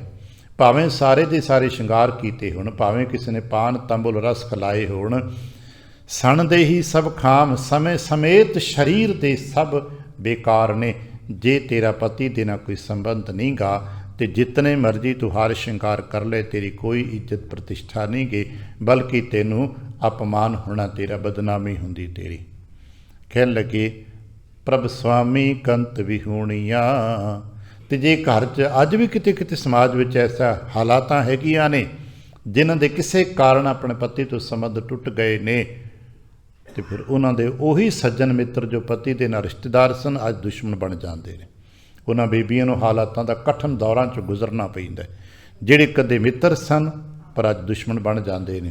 ਕਹਿਣ ਲੱਗੇ, ਇਸੇ ਤਰ੍ਹਾਂ ਜਦੋਂ ਪ੍ਰਮਾਤਮਾ ਨਾਲ ਸੰਬੰਧ ਹੋਵੇ ਤੇ ਸਾਰੇ ਮਿੱਤਰ ਹੈ, ਸਾਰੀ ਲੋਕਾਈ ਮਿੱਤਰ ਹੈ, ਸਾਰਾ ਜਹਾਨ ਮਿੱਤਰ ਹੈ, ਸਾਡੀ ਬਨਸਪਤੀ ਮਿੱਤਰ ਹੈ। ਪਰ ਜਦੋਂ ਪ੍ਰਮਾਤਮਾ ਤੋਂ ਸੰਬੰਧ ਟੁੱਟਦਾ ਹੈ ਨਾ, ਤੇ ਫਿਰ ਸਭ ਕੁਝ ਦੁਸ਼ਮਣ ਬਣ ਜਾਂਦਾ ਹੈ। ਮੀਤ ਸੱਜਣ ਸਭ ਜਾਮ, ਜਾਮ ਕਹਿੰਦੇ ਯਮ ਹੋ ਜਾਂਦੇ ਨੇ, ਜਾਨ ਦੇ ਵੈਰੀ ਹੋ ਜਾਂਦੇ ਨੇ। ਫਿਰ ਇਹੀ ਜਿਹੜੇ ਕੱਲ ਮਿੱਤਰ ਸਨ, ਅੱਜ ਇੱਕ ਦੇ ਜਾਣ ਤੋਂ ਬਾਅਦ ਜਾਨ ਦੇ ਵੈਰੀ ਬਣ ਜਾਂਦੇ ਨੇ। ਕੀ ਕਰਨਾ ਚਾਹੁੰਦੇ ਹੋਰ? ਨਾਨਕ ਕੀ ਬੇਨੰਤੀਆਂ ਕਰ ਕਿਰਪਾ ਦੀਜੈ ਨਾਮ। ਇਸ ਕਰਕੇ ਬੇਨਤੀ ਹੈ ਸੱਚੇ ਪਾਤਸ਼ਾਹ, ਅਸੀਂ ਟੁੱਟਦੇ ਗਏ ਹਾਂ, ਕਰਮ ਕਰ ਬੈਠੇ ਹਾਂ, ਔਰ ਕਰਮ ਵੀ ਐਸਾ ਕਰ ਬੈਠੇ ਜਿਸ ਕਰਕੇ ਵਿਛੋੜਾ ਹੈ। ਹੁਣ ਸਾਨੂੰ ਮਿਲਾ ਲਓ, ਤੇ ਮਿਲਾਉਣ ਵਾਸਤੇ ਕੋਈ ਜੁਗਤ ਹੈ, ਨਾਮ ਦੀ ਦਾਤ ਬਖਸ਼ਿਸ਼ ਕਰ ਦਿਓ, ਕਿਉਂਕਿ ਨਾਮ ਹੀ ਹੈ ਜੋ ਨਿਰਮਲਤਾ ਨੂੰ ਦੇਵੇਗਾ। ਨਾਮ ਹੀ ਹੈ ਜਿਸ 'ਤੇ ਸਦਕੇ ਅਗਾਂਹ ਆਉਣ ਵਾਲਾ ਸਾਡਾ ਸਮਾਂ ਸੁਹੇਲਾ ਤੇ ਸੰਵਰਿਆ ਜਾਏਗਾ। ਨਾਨਕ ਕੀ ਬੇਨੰਤੀਆ ਕਰ ਕਿਰਪਾ ਦੀਜੈ ਨਾਮ। ਨਾਮ ਲੈ ਕੇ ਕੀ ਕਰੇਗਾ? ਨਾਮ ਦੇ ਸਦਕੇ ਕੀ ਹੋਏਗਾ? ਕਹਿਣ ਲੱਗੇ, ਹਰ ਮੇਲੋ ਸੁਆਮੀ ਸੰਗ ਪ੍ਰਭ। हे ਸੱਚੇ ਪਾਤਸ਼ਾਹ, ਮਿਲਾ ਲਓ ਨਾ ਆਪਣੇ ਨਾਲ। ਇੱਕ ਸਿਆਣੇ ਮੰਨਦੇ ਨੇ ਜੋ ਗੁਰਮਤਿ ਦਾ ਦਰਸ਼ਨ ਹੈ ਕਿ ਮਿਲਣਾ ਹੈ ਅਸਾਂ ਪ੍ਰਮਾਤਮਾ ਵਾਹਿਗੁਰੂ ਜੀ ਦੇ ਨਾਲ, ਪਰ ਮਿਲਾਣਾ ਸਾਨੂੰ ਗੁਰੂ ਜੀ ਨੇ ਆ। ਇੰਜ ਅਸੀਂ ਪ੍ਰਮਾਤਮਾ ਅਤੇ ਗੁਰੂ ਪਹਿਲਾਂ ਟ੍ਰਾਇੰਗਲ ਬਣਦਾ। ਅਸੀਂ ਸਧਾਰਨ ਜੀ ਹਾਂ ਜੋ ਕਰਮਾਂ ਕਰਕੇ ਵਿਛੜ ਗਏ ਹਾਂ। ਉਹਨਾਂ ਕਰਮਾਂ ਦੇ ਵਿੱਚੋਂ ਹੀ ਕਿਤੇ ਕੋਈ ਚੰਗਾ ਕਰਮ ਹੋਇਆ ਜਿਹਦੇ ਸਦਕੇ ਗੁਰੂ ਕੀ ਸੰਗਤ ਮਿਲਦੀ। ਨਹੀਂ ਤੇ ਕਰਮਹੀਨ ਬੇਨਤੀਆਂ ਕਰਦੇ ਨੇ, ਮੈਨੂੰ ਗੁਰੂ ਮਿਲਾ ਦਿਓ, ਗੁਰੂ ਮੈਨੂੰ ਸਮੱਤ ਦੇਵੇਂਗੇ, ਗੁਰੂ ਮੈਨੂੰ ਨਾਮ ਦੇਵਣਗੇ, ਗੁਰੂ ਮੈਨੂੰ ਗਿਆਨ ਦੇਵਣਗੇ, ਗੁਰੂ ਮੈਨੂੰ ਸਵਾਰਨਗੇ, ਤਦ ਜਾ ਕੇ ਪ੍ਰਭੂ ਜੀ ਦੇ ਦੀਦਾਰ ਹੋ ਸਕਣਗੇ, ਕਿਉਂਕਿ ਕਲਾ ਗੁਰੂ ਕਰਕੇ ਵਰਤਦੀ ਹੈ। ਇਸੇ ਕਰਕੇ ਸਾਡੇ ਸਿਆਣੇ ਬਜ਼ੁਰਗ ਸਦਾ ਗੁਰੂ ਕੇ ਮਿਲਾਪ ਦੀ ਮੰਗ ਕਰਦੇ ਆਏ ਨੇ, ਔਰ ਗੁਰਬਾਣੀ 'ਚ ਬਹੁਤ ਵਾਰੇ ਗੱਲਾਂ ਕੀਤੀਆਂ, ਭਾਈ ਮੈਨੂੰ ਗੁਰੂ ਮਿਲਾ ਦਿਓ, ਕਿਉਂਕਿ ਗੁਰੂ ਹੀ ਮੈਨੂੰ ਪ੍ਰਮਾਤਮਾ ਨਾਲ ਮਿਲਾ ਦੇਵਣਗੇ। ਹਰ ਮੇਲੋ ਸੁਆਮੀ ਸੰਗ ਪ੍ਰਭ। ਇੱਥੇ ਕਿਉਂਕਿ ਸਿੱਧੇ ਗੁਰੂ ਸਾਹਿਬ ਦੇ ਹਜ਼ੂਰ ਬੈਠੇ ਆ, ਇਸ ਕਰਕੇ ਕਹਿੰਦੇ ਨੇ, ਹੇ ਸੱਚੇ ਪਾਤਸ਼ਾਹ ਮੈਨੂੰ ਮੇਰਾ ਪ੍ਰਭੂ ਮਿਲਾ ਦਿਓ। ਗੁਰੂ ਦੇ ਹਜ਼ੂਰ ਆ ਕੇ ਕਹੀਦਾ ਹੈ, ਮਹਾਰਾਜ ਆਪਣੇ ਨਾਲ ਮਿਲਾ ਲਓ, ਮੇਰਾ ਪ੍ਰਭੂ ਮਿਲਾ ਦਿਓ। ਕੋਈ ਜਨ ਹਰ ਸਿਉ ਦੇਵੇ, ਜੋਰ ਵਾਲੀ ਬੇਨਤੀ ਕਰਦੇ ਆ, ਕੀ ਕਰੇਗਾ? ਕਹਿਣ ਲੱਗੇ, ਹਰ ਮੇਲੋ ਸੁਆਮੀ ਸੰਗ ਪ੍ਰਭ ਜਿਸ ਕਾ ਨਿਹਚਲ ਧਾਮ। ਜਿਹਦਾ ਟਿਕਾਣਾ ਪ੍ਰਪੱਕ ਹੈ, ਜਿਹਦਾ ਸਦੀਆਂ ਤੋਂ ਇੱਕੋ ਇੱਕ ਸਥਾਨ, ਇੱਕ ਓੰਕਾਰ ਸਰੂਪ, ਮੈਨੂੰ ਉਹਦੇ ਨਾਲ ਮਿਲਾ ਦਿਓ। ਜਿਸ ਕਾ ਨਿਹਚਲ ਧਾਮ। ਫਿਰ ਮਹਾਰਾਜ ਸਮਝਾਉਂਦੇ ਨੇ, ਹੁਣ ਉਪਦੇਸ਼ ਹੈ ਜਿਹੜਾ ਅਸੀਂ 12 ਮਾਹ ਦੇ ਵਿੱਚ 12 ਪੌੜੀਆਂ ਕਰਕੇ ਉਪਦੇਸ਼ ਪੜ੍ਹਨਾ, ਇਹ ਹੁਕਮ ਹੁਣ ਅਗਲਾ ਉਪਦੇਸ਼ ਹੈ। ਪਹਿਲਾਂ ਸਾਡੀ ਬੇਨਤੀ ਹੈ, ਹੁਣ ਸਾਨੂੰ ਉਪਦੇਸ਼ ਹੈ। ਉਪਦੇਸ਼ ਵਿੱਚ ਅਸੀਂ ਕਹਿੰਦੇ ਕਿ ਮਹੀਨੇ ਦਾ ਵਿਚਾਰ ਨਹੀਂ, ਇਹ ਜੀਵਨ ਦਾ ਵਿਚਾਰ ਹੈ। ਯਾਦ ਰੱਖਣਾ, ਮਹੀਨੇ ਦਾ ਵਿਚਾਰ ਨਹੀਂ ਹੈ ਜੋ ਅੱਜ ਵੀ ਤਾਂ ਉਪਦੇਸ਼ ਮਿਲਣਾ ਹੈ, ਸਾਰੇ ਜੀਵਨ ਲਈ ਹੈ। ਚੇਤ ਗੋਬਿੰਦ ਆਰਾਧੀਐ ਹੋਵੇ ਆਨੰਦ ਕਣਾ। ਅਸੀਂ ਤਾਂ ਆਖਰੀ ਅਰਥ ਕਰਦੇ ਹਾਂ, ਚੇਤ ਦੇ ਵਿੱਚ ਗੋਬਿੰਦ ਦੀ ਆਰਾਧਨਾ ਕਰਨੀ ਚਾਹੀਦੀ ਹੈ। ਚੇਤ ਦੇ ਵਿੱਚ, ਤੇ ਕੀ ਫਾਗਣ 'ਚ ਨਹੀਂ ਸੀ ਕਰਨੀ? ਕੀ ਅੱਗੇ ਜਾ ਕੇ ਵਿਸਾਖ 'ਚ ਗੋਬਿੰਦ ਦੀ? ਨਹੀਂ, ਜੀਵਨ ਦੇ ਵਿੱਚ ਗੋਬਿੰਦ ਦੀ ਆਰਾਧਨਾ ਕਰੋ। ਜਿਹੜੇ ਬਾਣੀ ਨੂੰ ਟੀਕਾਕਾਰੀ ਕਰਕੇ ਪੜ੍ਹਨਾ ਤੇ ਸਮਝਣਾ ਚਾਹੁੰਦੇ ਹੋ, ਜਿੱਥੇ ਵੀ ਆ ਸ਼ਬਦ ਮਹੀਨੇ ਦਾ ਨਾਂ ਜਿਵੇਂ ਚੇਤ, ਵਿਸਾਖ, ਜੇਠ, ਹੜ੍ਹ ਆਏਗਾ ਨਾ, ਇਹਦਾ ਮਾਇਨਾ, ਇਹਦਾ ਮੀਨਿੰਗਸ ਜੀਵਨ ਕਰਕੇ ਦੇਖਣਾ। ਜਿਵੇਂ ਅਸੀਂ ਚੇਤ ਦਾ ਮੀਨਿੰਗ, ਚੇਤ ਦਾ ਮਹੀਨਾ ਕਰ ਲੈਣਗੇ, ਪਰ ਜਦੋਂ ਅਸੀਂ ਚੇਤ ਦਾ ਮੀਨਿੰਗ ਜੀਵਨ ਕਰਾਂਗੇ ਤੇ ਗੱਲ ਹੋਰ ਵੱਡੇ ਪੱਧਰ ਤੇ ਖੁੱਲੇਗੀ। ਚੇਤ ਗੋਬਿੰਦ ਆਰਾਧੀਐ, ਚੇਤ ਦੇ ਵਿੱਚ ਗੋਬਿੰਦ ਦੀ ਆਰਾਧਨਾ ਕਰੀਏ ਤੇ ਅਸੀਂ ਵੱਡੇ ਪੱਧਰ ਤੇ ਕਹਿੰਦੇ ਜੀਵਨ ਦੇ ਵਿੱਚ ਪ੍ਰਮਾਤਮਾ ਗੋਬਿੰਦ ਜੀ ਦੀ ਆਰਾਧਨਾ ਕਰੋ। ਕੀ ਹੋਏਗਾ ਜੇ ਜੀਵਨ ਵਿੱਚ ਆਰਾਧਨਾ ਕਰੋਗੇ? ਕਿਉਂਕਿ ਸਾਨੂੰ ਹੁਕਮ ਹੈ ਨਾ, ਦਿਨ ਰਾਤੀ ਆਰਾਧੋ ਪਿਆਰੋ, ਨਿਮਖ ਨਾ ਕੀਜੈ ਢੀਲਾ। ਸਾਰਾ ਸਮਾਂ, ਦਿਨ ਰਾਤ, ਜੀਵਨ ਪਰਯੰਤ, ਕਿੰਨਾ ਚਿਰ? ਜਦੋਂ ਤੱਕ ਸਾਹ ਚੱਲਦੇ ਨੇ। ਆ ਬੜਾ ਪਿਆਰਾ ਬਚਨ ਪੜ੍ਹਦੇ ਹੋ ਨਾ, ਜਦੋਂ ਤੱਕ ਸਾਹ ਚੱਲਦੇ। ਕਰ ਬੰਦੇ ਤੂੰ ਬੰਦਗੀ, ਜਿਚਰ ਘਟ ਮੈਂ ਸਾਹ। ਜਦੋਂ ਤੱਕ ਤੇਰੇ ਅੰਦਰ ਸਾਹ ਚੱਲਦਾ ਉਦੋਂ ਤੱਕ ਬੰਦਗੀ ਕਰ। ਤੇ ਬੰਦਗੀ ਹੀ ਆਰਾਧਨਾ ਹੈ, ਆਰਾਧਨਾ ਹੀ ਬੰਦਗੀ। ਕੋਈ ਵੱਖਰੀ ਕਿਰਿਆ ਨਹੀਂ ਕਰਨੀ ਵੀ ਹਾਂ ਅਸੀਂ ਮਾਲਾ ਫੇਰਦੇ ਹਾਂ, ਨਹੀਂ। ਜਿੰਨਾ ਤਰ ਕੋ ਜੀਵਨ ਹੈ, ਜੀਵਨ ਪਰਯੰਤ ਉਸ ਕਰਤਾ ਪੁਰਖ ਦਾ ਚੇਤਾ ਕਰ। ਕੀ ਮਿਲੇਗਾ? ਅਸੀਂ ਪੁੱਛਦੇ ਨਾ, ਆਹ ਕੰਮ ਕਰਾਂਗੇ ਤੇ ਕੀ ਮਿਲੇਗਾ? ਜੇ ਬੱਚੇ ਪੁੱਛਦੇ ਨੇ, ਅੱਛਾ ਇਹ ਕੰਮ ਕਰਾਂਗੇ ਤੇ ਮੈਨੂੰ ਕੀ ਦਿਓਗੇ? ਇਸੇ ਤਰ੍ਹਾਂ ਸਧਾਰਨ ਜੀਵ ਵੀ ਪੁੱਛਦਾ ਹੈ, ਬਾਬਾ ਆ ਜਾਪ ਕਰਾਂਗੇ ਤੇ ਕੀ ਮਿਲੇਗਾ? ਮਹਾਰਾਜ ਕਹਿੰਦੇ ਚੇਤ ਗੋਬਿੰਦ ਆਰਾਧੀਐ ਹੋਵੇ ਆਨੰਦ ਕਣਾ। ਤੇਰੀ ਜ਼ਿੰਦਗੀ ਦੇ ਵਿੱਚ ਆਨੰਦ ਭਰ ਜਾਏਗਾ। ਔਰ ਅਸੀਂ ਮੰਨਦੇ ਹਾਂ ਤੇ ਮੰਗਦੇ ਵੀ ਹਾਂ ਕਿ ਮੇਰੇ ਜੀਵਨ 'ਚ ਆਨੰਦ ਹੋਵੇ। ਅਸੀਂ ਇਹੀ ਤੇ ਮੰਗ ਰਹੇ ਹਾਂ ਕਿ ਸੱਚੇ ਪਾਤਸ਼ਾਹ, ਆਨੰਦ ਦਾ ਮਤਲਬ ਹੈ ਸੁੱਖ, ਕਿਉਂਕਿ ਆਨੰਦ ਤੇ ਸਿਖਰ ਦੀ ਗੱਲ ਹੈ ਨਾ। ਪਹਿਲਾਂ ਸੁਵਿਧਾ ਹੁੰਦੀ ਹੈ, ਫਿਰ ਸੁੱਖ ਹੁੰਦਾ ਹੈ, ਫਿਰ ਆਨੰਦ ਹੁੰਦਾ ਹੈ। ਪਹਿਲਾਂ ਸਾਮਾਨ ਮਿਲ ਲੈਂਦੇ ਸੀ ਬਾਜ਼ਾਰ 'ਚੋਂ, ਉਹਦੇ ਨਾਲ ਜੀਵਨ ਸੌਖਾ ਹੈ, ਸੁਵਿਧਾ ਮਿਲਦੀ ਸੀ। ਸੁਣਿਆ ਪੱਖਾ ਲੱਗ ਗਿਆ ਜੀ, ਸੁਵਿਧਾ ਹੋ ਗਈ। ਕਦੇ ਅਸੀਂ ਹੱਥ ਦੇ ਪੱਖੇ ਨਾਲ ਹਵਾ ਲੈਂਦੇ ਸਾਂ, ਫਿਰ ਛੱਤ ਦਾ ਪੱਖਾ ਮਿਲ ਗਿਆ, ਹੁਣ ਸਾਨੂੰ ਏਸੀ ਮਿਲ ਗਿਆ। ਇਹ ਸਾਮਾਨ ਮਿਲਿਆ। ਇਸ ਸਾਮਾਨ ਤੋਂ ਤੁਹਾਨੂੰ ਕੀ ਮਿਲੇ? ਸੁਵਿਧਾ ਮਿਲ ਗਈ। ਸੁਵਿਧਾ ਤੋਂ ਬਾਅਦ 'ਚ ਕੀ ਹੋਇਆ? ਹੁਣ ਅਸੀਂ ਸੁੱਖ ਮਹਿਸੂਸ ਕਰਦੇ ਹਾਂ। ਕਿਤੇ ਹੱਥ ਨਾਲ ਪੱਖਾ ਝੱਲਦੇ ਸਾਂ, ਕਿਤੇ ਛੱਤ ਦਾ ਪੱਖਾ ਸੀ, ਗਰਮੀ ਸੀ। ਹੁਣ ਸਾਨੂੰ ਸੁੱਖ ਮਿਲ ਗਿਆ, ਭਾਈ ਇੱਕ ਬਟਨ ਦੱਬਦੇ ਹਾਂ, ਕਮਰਾ ਆਪਣੀ ਮਰਜ਼ੀ ਮੁਤਾਬਕ ਠੰਡਾ ਕਰ ਲੈਂਦੇ ਹਾਂ। ਹੁਣ ਆਰਾਮ ਨਾਲ ਸੁੱਖ ਮਾਣਦੇ ਹਾਂ। ਸੁੱਖ ਮਾਣਦੇ ਤੇ ਹੁਣ ਕੀ? ਹੁਣ ਤੇ ਆਨੰਦ ਆ ਗਿਆ। ਪਹਿਲਾਂ ਸਮਾਨ ਹੁੰਦਾ ਹੈ, ਸਾਮਾਨ ਤੋਂ ਸੁਵਿਧਾ ਹੁੰਦੀਆਂ ਨੇ, ਸੁਵਿਧਾਵਾਂ ਤੋਂ ਸੁੱਖ ਹੁੰਦਾ ਹੈ, ਤੇ ਸੁੱਖ ਤੋਂ ਬਾਅਦ ਆਨੰਦ ਹੁੰਦਾ ਹੈ। ਨਹੀਂ ਤੇ ਕਈ ਥਾਵਾਂ ਤੇ ਐਸਾ ਹੋਇਆ, ਵਿਅਕਤੀਆਂ ਕੋਲ ਸਾਮਾਨ ਹੈਗਾ ਏ ਪਰ ਤੂੰ ਸੁਵਿਧਾ ਨਹੀਂ ਪ੍ਰਾਪਤ ਕਰ ਸਕੇ, ਚਲਾਉਣਾ ਨਹੀਂ ਆਉਂਦਾ, ਵਰਤਣਾ ਨਹੀਂ ਆ ਰਿਹਾ। ਸਮਾਨ ਤੇ ਚੰਗਾ ਹੈ ਪਰ ਸੁੱਖ ਦੇ ਥਾਂ ਤੇ, ਸੁਵਿਧਾ ਦੇ ਥਾਂ ਤੇ ਪਰੇਸ਼ਾਨੀ ਖੜੀ ਕਰ ਬੈਠਾ ਹੈ। ਸਮਾਨ ਬਹੁਤ ਵਧੀਆ ਹੈ, ਵਰਤ ਨਹੀਂ ਪਾ ਰਿਹਾ, ਜਾਨ ਦਾ ਖੌਅ ਬਣ ਗਿਆ, ਮੁਸ਼ਕਿਲਾਤ ਪੈਦਾ ਹੋ ਗਈ ਹੈ। ਔਰ ਉਹੀ ਸਭ ਸੁਵਿਧਾ ਦੇਣ ਦੀ ਬਜਾਏ, ਸੁੱਖ ਦੇਣ ਦੀ ਬਜਾਏ ਦੁੱਖ ਦੇ ਰਿਹਾ। ਇਸ ਕਰਕੇ ਸਿਲਸਿਲੇ ਮੁਤਾਬਕ ਪਹਿਲਾਂ ਸਾਮਾਨ ਖਰੀਦੀਦਾ, ਫਿਰ ਸਮਝੀਦਾ, ਸਿੱਖੀਦਾ, ਜੀਵਨ ਸਰਲ ਹੁੰਦਾ, ਸੁਵਿਧਾਜਨਕ ਹੋ ਜਾਂਦਾ ਹੈ। ਫਿਰ ਅਸੀਂ ਸੁੱਖ ਮੰਨਦੇ ਹਾਂ। ਜਦੋਂ ਸੁੱਖ ਆਉਂਦਾ ਕਿ ਹੁਣ ਆਨੰਦ ਆ ਗਿਆ, ਹੁਣ ਤੇ ਭਾਈ ਆਨੰਦ ਮਾਣਦੇ ਹਾਂ। ਕਿਤੇ ਗਰਮੀਆਂ ਲੱਗਦੀਆਂ ਸੀ, ਹੁਣ ਤੇ ਭਾਈ ਇੱਕ ਬਟਨ ਦੱਬੀ ਦਾ ਆਨੰਦ ਮਾਣਦੇ ਹਾਂ। ਮਹਾਰਾਜ ਕਹਿਣ ਲੱਗੇ, ਅਗਰ ਤੂੰ ਬੰਦਗੀ ਕਰੇਗਾ ਤੇ ਤੇਰੇ ਜੀਵਨ 'ਚ ਆਨੰਦ ਪਰਚੇਗਾ। ਮਤਲਬ ਸਾਰਾ ਸੁੱਖ ਸੁਵਿਧਾਵਾਂ ਤੇਰੇ ਘਰ ਆ ਜਾਣਗੀਆਂ। ਕਿੱਥੋਂ ਮਿਲੇਗਾ ਇਹ? ਗੋਬਿੰਦ ਦੀ ਆਰਾਧਨਾ ਕਿਸ ਤਰ੍ਹਾਂ ਕਰਾਂ? ਕਿੱਥੇ ਜਾ ਕੇ ਬੈਠਾਂ? ਕਿਉਂਕਿ ਚੇਤ ਗੋਬਿੰਦ ਆਰਾਧਨਾ, ਜੀਵਨ ਵਿੱਚ ਗੋਬਿੰਦ ਦੀ ਆਰਾਧਨਾ ਕਰਨੀ ਹੈ।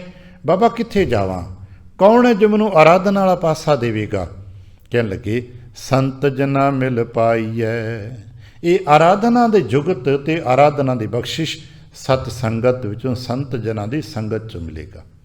ਕਿਉਂਕਿ ਜੇ ਵਿਦਿਆ ਪ੍ਰਾਪਤ ਕਰਨੇ ਤੇ ਵਿਦਿਆਲੇ ਜਾਣਾ ਪਏਗਾ, ਇਲਾਜ ਕਰਨ ਤੇ ਹਸਪਤਾਲ ਜਾਣਾ ਪਏਗਾ, ਸਾਮਾਨ ਚਾਹੀਦਾ ਤੇ ਬਾਜ਼ਾਰ ਜਾਣਾ ਪਏਗਾ, ਕਿਤੇ ਤੇ ਜਾਣਾ ਪਏਗਾ ਨਾ। ਤੇ ਜੇ ਤੂੰ ਆਰਾਧਨਾ ਦੀ ਜੁਗਤ ਸਿੱਖਣੀ ਹੈ ਤੇ ਸੰਤ ਜਨਾਂ ਦੀ ਸੰਗਤ ਵਿੱਚ ਜਾ, ਉੱਥੋਂ ਤੈਨੂੰ ਮਿਲੇਗਾ ਇੱਥੇ ਬੈਠੇ ਸਾਨੂੰ ਕੁਝ ਹੋਰ ਕੋਈ ਵੱਖਰੀਆਂ ਚੀਜ਼ਾਂ ਥੋੜ੍ਹਾ ਦਿੱਤੀਆਂ ਜਾਂਦੀਆਂ ਨੇ। ਇੱਥੇ ਇਹੀ ਦੱਸਿਆ ਜਾਂਦਾ ਭਾਈ ਪਰਮਾਤਮਾ ਦੀ ਆਰਾਧਨਾ ਕਰਿਆ ਕਰੋ, ਸਿਮਰਨ ਕਰਿਆ ਕਰੋ। ਹੋਏ ਇਕਾਤਰ ਮਿਲੋ ਮੇਰੇ ਭਾਈ, ਦੁਬਿਧਾ ਦੂਰ ਕਰੋ ਲਿਵ ਲਾਏ। ਹਰ ਨਾਮੈ ਕੇ ਹੋਵੋ ਜੋੜੀ, ਗੁਰਮੁਖ ਬੈਸੋ ਸਫਾ ਵਿਛਾਏ। ਇੱਥੇ ਜਿੱਥੇ ਬੈਠਦੇ ਹੋ ਤੇ ਫਿਰ ਵਡੇਰੇ ਕੀ ਕਹਿੰਦੇ ਨੇ ਭਾਈ, ਸਿਮਰਹੁ ਸਤਨਾਮ ਕਰਤਾਰ। ਇੱਥੇ ਸਿਮਰਨ ਕਰਿਆ ਕਰੋ, ਜਪ ਮਨ ਸਤਨਾਮ ਸਦਾ ਸਤਨਾਮ। ਹਲਤ ਪਲਤ ਮੁਖ ਉਜਲ ਹੋਈ ਹੈ, ਨਿਤ ਧਿਆਈਏ ਹਰ ਪੁਰਖ ਨਿਰੰਜਨਾ। ਇਹ ਸਾਨੂੰ ਇੱਥੇ ਬੈਠਿਆਂ ਨੂੰ ਮੱਤ ਮਿਲੇਗੀ ਨਾ, ਜੇ ਆਏ ਹੀ ਨਾ ਤੇ ਫਿਰ ਕਿੱਥੋਂ ਮਿਲੇਗਾ। ਕਹਿਣ ਲੱਗੇ ਸੰਤ ਜਨਾ ਮਿਲ ਪਾਈਐ। ਮਹਾਰਾਜ ਕਿਸ ਤਰ੍ਹਾਂ ਪ੍ਰਾਪਤ ਹੁੰਦਾ ਹੈ, ਉੱਥੇ ਜਾ ਕੇ ਕੀ ਕਰਨਾ ਪੈਂਦਾ। ਕਹਿਣ ਲੱਗੇ ਰਸਨਾ ਨਾਮ ਪੜ੍ਹਨਾ। ਸਭ ਤੋਂ ਪਹਿਲਾਂ ਸੰਗਤ ਵਿੱਚ ਆ ਕੇ ਰਸਨਾ ਕਰਕੇ ਵਾਹਿਗੁਰੂ ਵਾਹਿਗੁਰੂ ਜਪਣਾ ਹੁੰਦਾ। ਆ ਸਾਰੇ ਜਿੰਨੀਆਂ ਦੁਨੀਆ ਦੇ ਕਾਰ ਵਿਹਾਰ ਨੇ ਰਸਨਾ ਤੋਂ ਆਰੰਭ ਹੁੰਦੇ ਨੇ। ਕਹਿਣ ਲੱਗੇ ਭਾਈ ਸਿਮਰਨ ਕਰਨਾ, ਆਰਾਧਨਾ ਕਰਨੀ ਹੈ ਤੇ ਪਹਿਲਾਂ ਤੇ ਜਾਪ ਹੀ ਕਰਨਾ ਪੈਣਾ ਨਾ। ਇੱਥੇ ਬਹਿ ਕੇ ਜਪਣਾ ਪੈਣਾ, ਜਪ ਮਨ ਸਤਨਾਮ ਸਦਾ ਸਤਨਾਮ। ਇੱਥੇ ਬਹਿ ਕੇ ਸਤਨਾਮ ਜਪਣਾ। ਇਸੇ ਕਰਕੇ ਸਾਨੂੰ ਸਦਾ ਕਹਿੰਦਾ ਨਾਮ ਜਪੋ ਮੇਰੇ ਸਾਜਨ ਸੈਨਾ। ਭਾਈ ਨਾਮ ਜਪਿਆ ਕਰੋ, ਰਸਨਾ ਨਾਮ ਪੜ੍ਹਨਾ। ਅੱਛਾ ਬਾਬਾ ਜੀ ਰਸਨਾ ਕਰਕੇ ਵਾਹਿਗੁਰੂ ਵਾਹਿਗੁਰੂ ਜਪਣ ਲੱਗ ਪਈਏ ਫਿਰ ਕੀ ਹੁੰਦਾ ਹੈ। ਕਹਿੰਦੇ ਕਿ ਜਿਨ ਪਾਇਆ ਪ੍ਰਭ ਆਪਣਾ, ਆਏ ਤਿਸਹਿ ਗਣਾ। ਭਾਈ ਰਸਨਾ ਕਰਕੇ ਜਦੋਂ ਜਪ ਕਰੀਦਾ ਨਾ, ਤੇ ਜਪ ਦਾ ਇੱਕ ਮਤਲਬ ਹੁੰਦਾ ਪੁਕਾਰਨਾ। ਜਪ ਦਾ ਮਤਲਬ ਪੁਕਾਰ ਹੈ ਨਾ। ਅਸੀਂ ਇੱਥੇ ਬੈਠ ਕੇ ਪੁਕਾਰ ਕਰਦੇ ਹਾਂ, ਸੱਚੇ ਪਾਤਸ਼ਾਹ ਸਾਡੇ 'ਤੇ ਕਿਰਪਾ ਕਰੋ। ਸਿਆਣੇ ਕਹਿੰਦੇ ਨੇ ਕਿ ਜਦੋਂ ਘਰ ਬੈਠ ਕੇ ਕਿਤੇ ਇਕਾਂਤ 'ਚ ਬੈਠੇ ਹਾਂ, ਸਫ਼ਰ ਕਰਦੇ ਹਾਂ, ਜਾਪ ਕਰੀਏ ਨਾ, ਸਾਡਾ ਭਾਵ ਪਤਾ ਕਿਸ ਤਰ੍ਹਾਂ ਦਾ ਹੋਣਾ ਚਾਹੀਦਾ ਹੈ। ਇੱਥੇ ਤਾਂ ਸਮੂਹਿਕ ਸੰਗਤ ਵਿੱਚ ਆਪਾਂ ਜਪਦੇ ਹਾਂ, ਠੀਕ ਹੈ, ਅਤੇ ਸਥਿਰਤਾ ਨਾਲ ਅਸੀਂ ਕੀਰਤਨ ਦੀ ਲੈਬ ਦੇ ਵਿੱਚ ਜਪ ਲੈਂਦੇ ਹਾਂ। ਪਰ ਤੂੰ ਇਕੱਲੇ ਜਪਦੇ ਹਾਂ, ਅਸੀਂ ਉੱਚੀ ਉੱਚੀ ਤਾਂ ਨਹੀਂ ਜਪਣਾ, ਪਰ ਸਾਡਾ ਇਹ ਭਾਵ ਕਿਹੋ ਜਿਹਾ ਹੋਣਾ ਚਾਹੀਦਾ ਹੈ। ਜਿਵੇਂ ਕੋਈ ਛੋਟਾ ਜਿਹਾ ਬੱਚਾ ਵਿਛੜ ਜਾਂਦਾ ਨਾ, ਅਤੇ ਰੋਂਦਾ ਵਿਲਕਦਾ ਵੀ, ਅਤੇ ਮਾਂ ਮਾਂ ਕਰਕੇ ਪੁਕਾਰਦਾ ਹੈ। ਸਾਡੇ ਜਾਪ ਦੇ ਵਿੱਚ ਉਹ ਵਿਲਕ ਹੋਣੀ ਚਾਹੀਦੀ, ਵਾਹਿਗੁਰੂ ਵਾਹਿਗੁਰੂ। ਜੇ ਬੱਚਾ ਰੋ ਰਿਹਾ ਅਤੇ ਮਾਂ ਨੂੰ ਪੁਕਾਰਦਾ ਹੈ, ਅਤੇ ਜੇ ਪੁੱਛੇ ਕੀ ਤੇ ਕਹਿੰਦਾ ਆ ਜਾਓ ਨਾ, ਬਸ ਇਤਨਾ ਹੀ ਹੈ ਵਾਹਿਗੁਰੂ ਵਾਹਿਗੁਰੂ। ਅਤੇ ਦਿਨ ਰਾਤ ਪੁਕਾਰਾਂਗੇ ਤੇ ਕਦੇ ਤੇ ਮਿਲੇਗਾ ਨਾ। ਜਿਨ੍ਹਾਂ ਨੂੰ ਮਿਲ ਗਿਆ, ਜਿਨ ਪਾਇਆ ਪ੍ਰਭ ਆਪਣਾ, ਆਏ ਤਿਸਹਿ ਗਣਾ। ਯਾਦ ਰੱਖਣਾ, ਗਿਣਤੀ ਵਿੱਚ ਉਹੀ ਆਉਂਦੇ ਨੇ ਜਿਨ੍ਹਾਂ ਨੇ ਪ੍ਰਭੂ ਜੀ ਨੂੰ ਪਾ ਲਿਆ। ਅਤੇ ਜਿਨ੍ਹਾਂ ਨੇ ਪ੍ਰਭੂ ਜੀ ਦਾ ਨਾਮ ਨਹੀਂ ਪ੍ਰਾਪਤ ਕੀਤਾ, ਬਖਸ਼ਿਸ਼ ਨਹੀਂ ਪ੍ਰਾਪਤ ਕੀਤੀ, ਲੱਖਾਂ ਆਏ ਅਤੇ ਲੱਖਾਂ ਚਲੇ ਗਏ, ਕੋਈ ਗਿਣਤੀ ਮਿਣਤੀ ਨਹੀਂ ਜੇ। ਸੰਸਾਰ ਦੇ ਵਿੱਚ ਇਤਿਹਾਸ ਕਿਹਨਾਂ ਦਾ ਲਿਖਿਆ ਜਾਂਦਾ, ਵੱਡਿਆਂ ਦਾ। ਬਾਕੀ ਕਿਤਨੀ ਜਨਤਾ ਆਉਂਦੀ ਹੈ, ਮਰਦੀ ਜੰਮਦੀ, ਰੋਜ਼ ਕੌਣ ਪੁੱਛਦਾ ਹੈ। ਕਿਤਨੇ ਜੀ ਨਿਤ ਮਰਦੇ ਨੇ, ਨਿਤ ਜਨਮਦੇ ਨੇ, ਕਦੇ ਨਾ ਕਿਸੇ ਵਧਾਈ ਦਿੱਤੀ, ਨਾ ਕਦੇ ਕਦੇ ਅਫਸੋਸ ਕੀਤਾ। ਬਹੁਤ ਵੱਡਿਆਂ ਦੇ ਘਰ ਜਨਮ ਮਿਲੇ ਤੇ ਦੁਨੀਆ ਪਰ ਵਧਾਈ ਦਿੰਦਾ, ਅਤੇ ਵੱਡਿਆਂ ਦੇ ਘਰ ਕਿਤੇ ਮੌਤ ਹੋ ਜਾਏ ਤੇ ਦੁਨੀਆ ਸ਼ੋਕ ਮਨਾਉਂਦੀ ਹੈ। ਪਰ ਸਾਧਾਰਨ ਜੀ ਅਸੀਂ ਰੋਜ਼ ਜੰਮਦੇ ਤੇ ਰੋਜ਼ ਮਰਦੇ ਹਾਂ। ਕਿਹਨੂੰ ਪੁੱਛਿਆ, ਜੀਵਨ ਦੇ ਪੱਧਰ 'ਤੇ ਵੀ ਅਗਰ ਗੋਬਿੰਦ ਜੀ ਦੀ ਆਰਾਧਨਾ ਹੋ ਗਈ ਹੈ ਤੇ ਗਿਣਤੀ 'ਚ ਪੈ ਜਾਓਗੇ, ਕਿਸੇ ਲੇਖੇ 'ਚ ਪੈ ਜਾਓਗੇ। ਗਿਣਤੀ 'ਚ ਨਹੀਂ ਤੇ ਅਣਗਿਣਤ ਦੁਨੀਆ ਆਉਂਦੀ ਹੈ। ਆਇਆਂ ਦੀ ਗਿਣਤੀ ਆਇਆ ਸਫਲਤਾ ਹੂੰ ਕੋ ਗਨੀ ਹੈ। ਸਫਲ ਉਹੀ ਨੇ ਜਾਸ ਰਸਨ, ਹਰ ਹਰ ਮੁਖ ਭਣੀਐ। ਕਹਿਣ ਲੱਗੇ ਜਿਨ ਪਾਇਆ ਪ੍ਰਭ ਆਪਣਾ, ਆਏ ਤਿਸਹਿ ਗਣਾ। ਇਸ ਕਰਕੇ ਸਮਝਾਉਂਦੇ, ਇੱਕ ਖਿਨ ਤਿਸ ਬਿਨ ਜੀਵਣਾ, ਬਿਰਥਾ ਜਨਮ ਜਣਾ। ਭਾਈ ਵਾਹਿਗੁਰੂ ਜੀ ਤੋਂ ਇੱਕ ਖਿਨ ਵਾਸਤੇ ਵੀ ਵਿਛੜ ਕੇ ਵੀ ਜੀਵਨ ਬੇਕਾਰ ਹੈ, ਬੇਅਰਥ ਹੈ। ਅਸੀਂ ਪਾਠ ਕਰਦੇ ਪੜ੍ਹਿਆ ਨਾ, ਇੱਕ ਘੜੀ ਨਾ ਮਿਲਤੇ ਤਾਂ ਕਲ ਚੁਕ ਹੋਤਾ। ਅੱਜ ਜਿਵੇਂ ਇੰਨੀ ਸੋਹਣੀਆਂ ਲਾਈਟਾਂ ਬੜੀਆਂ ਨੇ, ਇੱਕ ਪਲ ਵਾਸਤੇ ਲਾਈਟ ਚਲੀ ਜਾਏ ਅੰਧਕਾਰ ਛਾ ਜਾਂਦਾ ਹੈ। ਸਭ ਕੁਝ ਹੈ ਪਰ ਸੁੱਝਦਾ ਕੁਛ ਵੀ ਨਹੀਂ। ਉੱਥੇ ਹੀ ਸਭ ਕੁਝ ਹੈ ਪਰ ਅੰਧਕਾਰ ਭਰ ਗਿਆ। ਇਸੇ ਤਰ੍ਹਾਂ ਵਾਹਿਗੁਰੂ ਜੀ ਦੇ ਨਾਮ ਤੋਂ ਟੁੱਟੇ ਤੇ ਜੀਵਨ ਅੰਧਕਾਰ ਨਾ ਭਰ ਗਿਆ। ਸਭ ਕੁਝ ਉੱਤੇ ਹੈ, ਹੁਣ ਕਿਸੇ ਚੀਜ਼ ਦਾ ਪਤਾ ਨਹੀਂ ਲੱਗਦਾ। ਹੁਣ ਕੁਛ ਵੀ ਤੇ ਨਹੀਂ। ਇੱਕ ਖਿਨ ਤਿਸ ਬਿਨ ਜੀਵਣਾ, ਬਿਰਥਾ ਜਨਮ ਜਣਾ। ਸਮਝ ਲਓ ਜੀਵਨ ਬੇਅਰਥ ਹੋ ਜਾਂਦਾ, ਕਿਸੇ ਕੀਮਤ ਨਹੀਂ ਰਹਿੰਦੀ।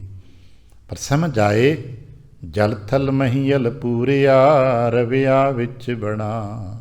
ਪਰ ਉਹ ਪ੍ਰਭੂ ਹਰ ਥਾਂ 'ਤੇ ਮੌਜੂਦ ਹੈ। ਅਸੀਂ ਹੀ ਟੁੱਟਦੇ ਹਾਂ, ਉਹ ਕਿਤੇ ਜਾਂਦੇ ਨਹੀਂ ਗੇ। ਮਹਾਰਾਜ ਨੇ ਕਿਤੇ ਜਾਣਾ ਨਹੀਂ, ਮਹਾਰਾਜ ਨੇ ਕਿਤੇ ਆਉਣਾ ਨਹੀਂ। ਅਸੀਂ ਟੁੱਟਦੇ ਹਾਂ, ਅਸੀਂ ਹੀ ਜੁੜਨਾ ਹੈ। ਅਸੀਂ ਹੀ ਟੁੱਟ ਗਏ ਹਾਂ, ਅਸੀਂ ਹੀ ਜੁੜਨਾ ਹੈ। ਅਸੀਂ ਵਿਛੜ ਗਏ ਹਾਂ, ਅਸੀਂ ਬੇਨਤੀਆਂ ਕਰਨੀਆਂ। ਉਤੇ ਹੈ ਨੇ ਹੈ ਹਜ਼ੂਰ ਹਾਜ਼ਰ ਅਰਦਾਸ, ਉਤੇ ਹੈ ਹਰ ਵਕਤ ਹੈ ਨੇ, ਬਸ ਅਸੀਂ ਅਰਦਾਸ ਕਰਨੀ ਹੈ, ਅਸੀਂ ਬੇਨਤੀ ਕਰਨੀ ਹੈ। ਕਿਰਤ ਕਰਮ ਕੇ ਵਿਛੁੜੇ ਕਰ ਕਿਰਪਾ ਮਿਲਹੁ ਰਾਮ। ਉਤੇ ਹੈ, ਔਰ ਕਿੱਥੇ ਹੈ? ਜਲ ਵਿੱਚ ਹੈ, ਥਲ ਵਿੱਚ ਹੈ, ਮਹੀਲ ਨੂੰ ਕਿਨ ਸਪੇਸ ਆਕਾਸ਼ ਹਰ ਥਾਂ 'ਤੇ ਹੈ। ਰਵਿਆ ਵਿੱਚ ਬਣਾ, ਉਹ ਤੇ ਜੰਗਲ ਬੇਲਿਆਂ ਉਜਾੜਾਂ ਵਿੱਚ ਹਰ ਜਗ੍ਹਾ 'ਤੇ ਹੈ।